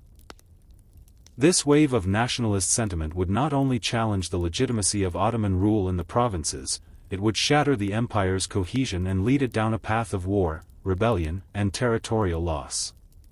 Nationalism, a concept foreign to the medieval empires of the past, took deep root in 19th-century Europe and quickly spread to the peripheries of the Ottoman world. The idea that a people shared not only a language or culture but a right to self-determination became an irresistible force, especially among Christian populations long subordinate under Ottoman rule. In the Balkans, where diverse communities had simmered under the millet system for centuries, this new ideology exploded like wildfire. What had once been seen as localized frustrations or demands for religious rights quickly evolved into organized, armed resistance. The Ottoman state, designed for imperial governance over disparate groups, now faced a political awakening it was neither ideologically prepared for nor militarily capable of suppressing. The Balkans became the epicenter of this nationalistic fervor. Serbia, which had already fought two uprisings in the early 19th century, secured de facto autonomy through persistent struggle and international pressure. Greece, galvanized by Philhellenic support from across Europe and driven by a cultural memory of classical glory, erupted in full-scale revolution by 1821. The Greek War of Independence, which would drag on for nearly a decade, culminated in a humiliating blow to Ottoman prestige, the recognition of an independent Greek state in 1832. It marked the first time a Christian nation had broken free from Ottoman rule, and it would not be the last. This victory inspired others. In Bulgaria, nationalism was fueled by the development of a distinct Slavic identity and the creation of a separate Bulgarian Orthodox Church, free from the control of the Greek-dominated Patriarchate. Educational societies and literary movements began fostering a sense of national pride, which soon turned into revolutionary activity. The April Uprising of 1876, though brutally suppressed, shocked the conscience of Europe and led to widespread condemnation of the Ottoman government. It also provided Russia with a pretext to declare war. The Russo-Turkish War of 1877 to 1878 was the most devastating military conflict the empire had faced since the days of the early Safavid and Habsburg confrontations. Russia, claiming to protect Orthodox Christians and advance pan-Slavic solidarity, launched a brutal campaign through the Balkans and into eastern Anatolia. The Ottoman army, though improved since Mahmud II's reforms, was still riddled with corruption, ill-supplied, and poorly coordinated. Cities fell, fortresses were abandoned, and chaos reigned. When the war finally ended with the Treaty of San Stefano, the Ottomans were forced to concede vast territories. Bulgaria was established as a large autonomous principality under Russian protection, Serbia and Romania gained full independence, and large portions of the empire's Balkan holdings were carved away. The loss was catastrophic, not only in territory but in morale. The empire had long seen the Balkans not as periphery but as its heartland. Cities like Sarajevo, Skopje, and Thessaloniki were vibrant Ottoman centers, deeply woven into the cultural and administrative fabric of the state. To lose them to fledgling nations born of rebellion and backed by foreign powers was not simply a strategic setback, it was a spiritual and civilizational blow. For centuries, the Ottoman identity had been forged in the frontier lands of southeastern Europe. Now, those frontiers were collapsing. European diplomacy, particularly the actions taken at the Congress of Berlin in 1878, sought to rein in Russian expansionism and preserve what remained of the Ottoman presence in Europe. But the revised treaty offered little solace. Bosnia and Herzegovina were placed under Austro-Hungarian administration, a bitter pill for the Ottomans, who remained nominal sovereigns in name only. Cyprus was leased to the British, part of a broader pattern in which the empire, desperate for protection and resources, found itself trading territory for temporary security. Meanwhile, Arab nationalism was beginning to stir. Although slower to develop than in the Balkans, the seeds of Arab identity were being sown in the urban centers of Damascus, Cairo, and Beirut. Arabic newspapers, literary societies, and cultural institutions began to challenge the dominance of Turkish language and identity within the imperial administration. The Tanzimat's attempt to create a unified Ottoman citizenship had alienated many Arabs, who felt marginalized in the new bureaucracy and dismissed by Istanbul. As they saw Christian nations gain independence, some began to wonder if the same future could await them, though for now, their grievances remained largely cultural and administrative rather than openly revolutionary. The cumulative effect of these nationalisms was the transformation of the Ottoman Empire into a state perpetually on the defensive. No longer an empire of conquest, it was now an empire of retreat, frantically trying to maintain control over increasingly disloyal provinces. The balance between center and periphery, once maintained through flexible governance and religious pluralism, had collapsed. The promises of equality from the Tanzimat had not brought unity but division. Reforms meant to modernize had instead accelerated disintegration. And within the empire's own ruling class, there was growing dissent. The centralization efforts of the 19th century, combined with military defeats and loss of prestige, gave rise to new political movements. Reformers grew impatient with absolutist rule, while conservatives saw reform as the reason for the empire's decline. The cracks in the imperial structure were not only geographic or ethnic, they were ideological, generational, and increasingly unbridgeable. The Ottoman Empire, once the envy of the Islamic and Christian worlds alike, was now seen by many as the sick man of Europe. A decaying relic kept alive only by the cynical calculations of great powers seeking to preserve the balance of power. And yet, amid the wreckage, there were those who still believed the empire could be reborn, not as a medieval caliphate or sultanate, but as a constitutional state, guided by law, science, and national unity. Their movement was gathering strength, and soon it would burst forth in a final attempt to save the empire from itself. The Young Turks and the Last Constitutional Hope. As the Ottoman Empire limped into the twilight of the 19th century, it found itself paralyzed by internal contradictions and external threats. The once vast dominion had become a fractured entity, bled by war, seething with unrest, and increasingly dependent on foreign loans and diplomatic favors. In the midst of this decline, a new generation emerged. One that had grown up under the shadow of defeat and reform, educated in modern sciences and political thought, and deeply disillusioned by the failures of both despotism and half-hearted modernization. This generation, later known as the Young Turks, would not merely dream of rescuing the empire. They would stage a revolution aimed at reinventing it from the ground up. The seeds of the Young Turk movement were planted in the fertile soil of frustration. Sultan Abdul Hamid II, who had initially come to power in 1876 under the banner of constitutionalism and progress, had rapidly turned against the very ideals he once championed. After allowing a brief constitutional experiment with the first Ottoman parliament, he suspended the constitution just a year later and ruled as an autocrat, using censorship, secret police, and a paranoid bureaucracy to tighten his grip on power. His reign, often termed the Hamidian era, was marked by an obsessive centralization of authority, growing repression, and an increasingly desperate attempt to preserve the empire through personal rule. But Abdulhamid's heavy-handed methods only fueled opposition. In schools, in the army, and among the bureaucrats he tried so hard to control, there grew a simmering anger. Many of these educated Ottomans had been exposed to European political philosophies. Liberalism, constitutionalism, nationalism, and saw in them not a threat, but a path forward. For them, the empire did not have to die. It simply needed to evolve. They began to form secret societies, publish underground newspapers, and build a network of dissidents both within and beyond the empire's borders. One of the most influential of these groups was the Committee of Union and Progress, CUP, which began as a small intellectual circle but grew into a potent revolutionary force. Based in Paris, Geneva, and Cairo, and later rooted in Salonika, the CUP drew its support from exiled intellectuals, military officers, students, and reform-minded officials. Though its members were ideologically diverse, some were liberal constitutionalists, others secular nationalists, and still others proto-socialists, they were united in their opposition to Abdulhamid's tyranny and in their conviction that only a restored constitution could save the empire from disintegration. In 1908, after years of organizing and agitation, the Young Turks made their move.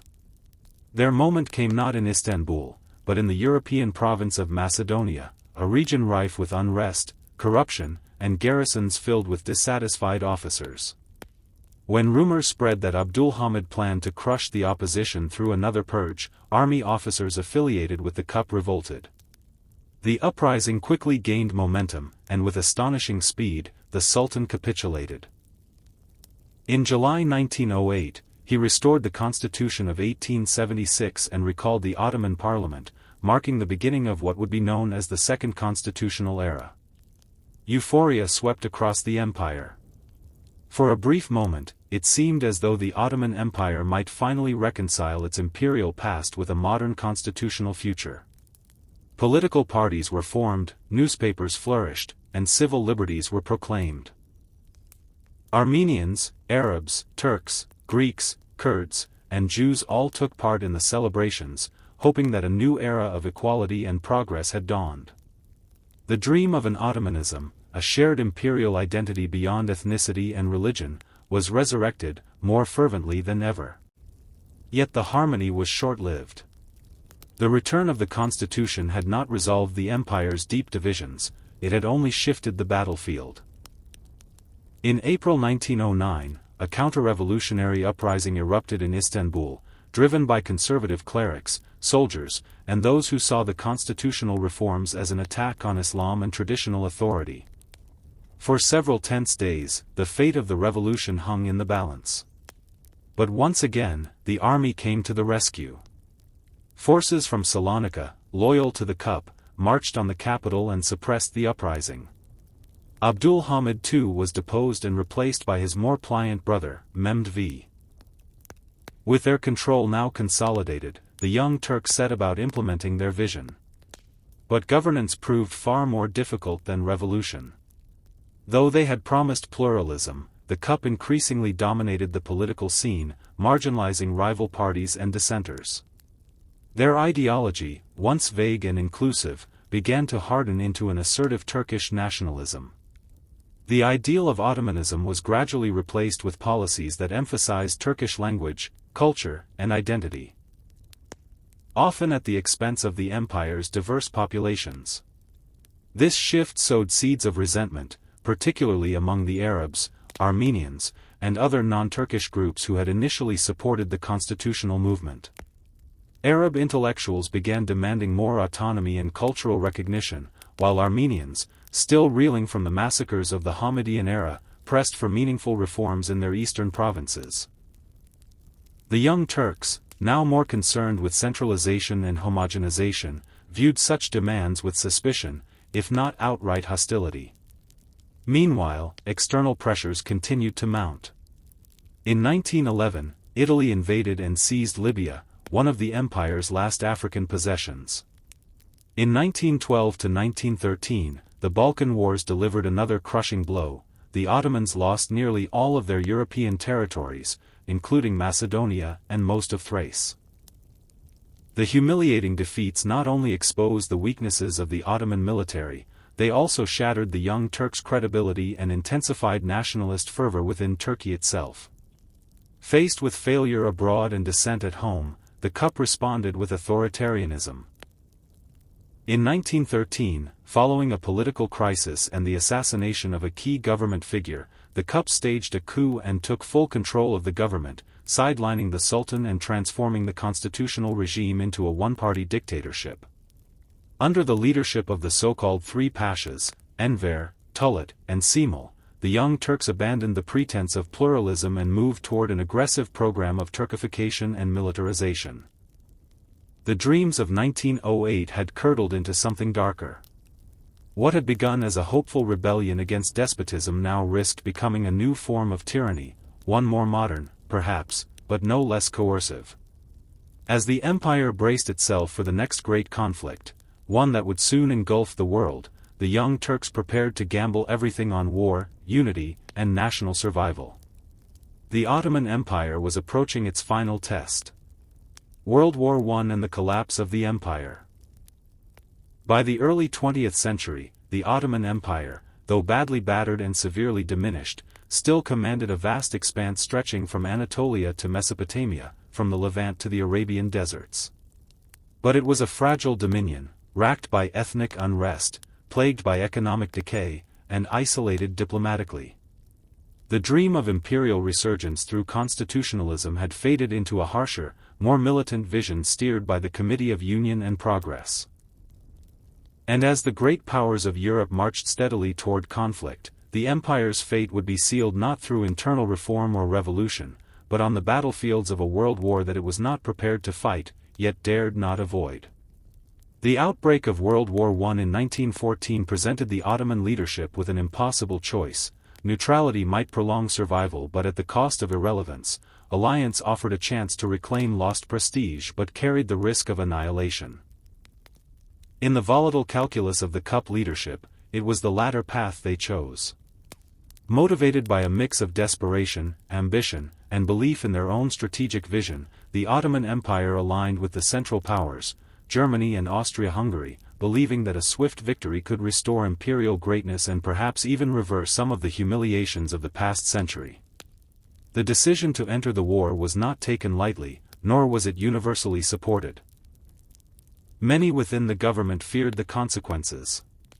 But the young Turk triumvirate, Enver Pasha, Talat Pasha, and Cemal Pasha, were increasingly operating without broader consultation, and their decision to side with Germany was sealed through a secret treaty in August 1914. By November of that year, Ottoman forces launched attacks against Russian positions in the Caucasus, formally bringing the empire into the war. The early years of Ottoman involvement were marked by catastrophic misjudgments.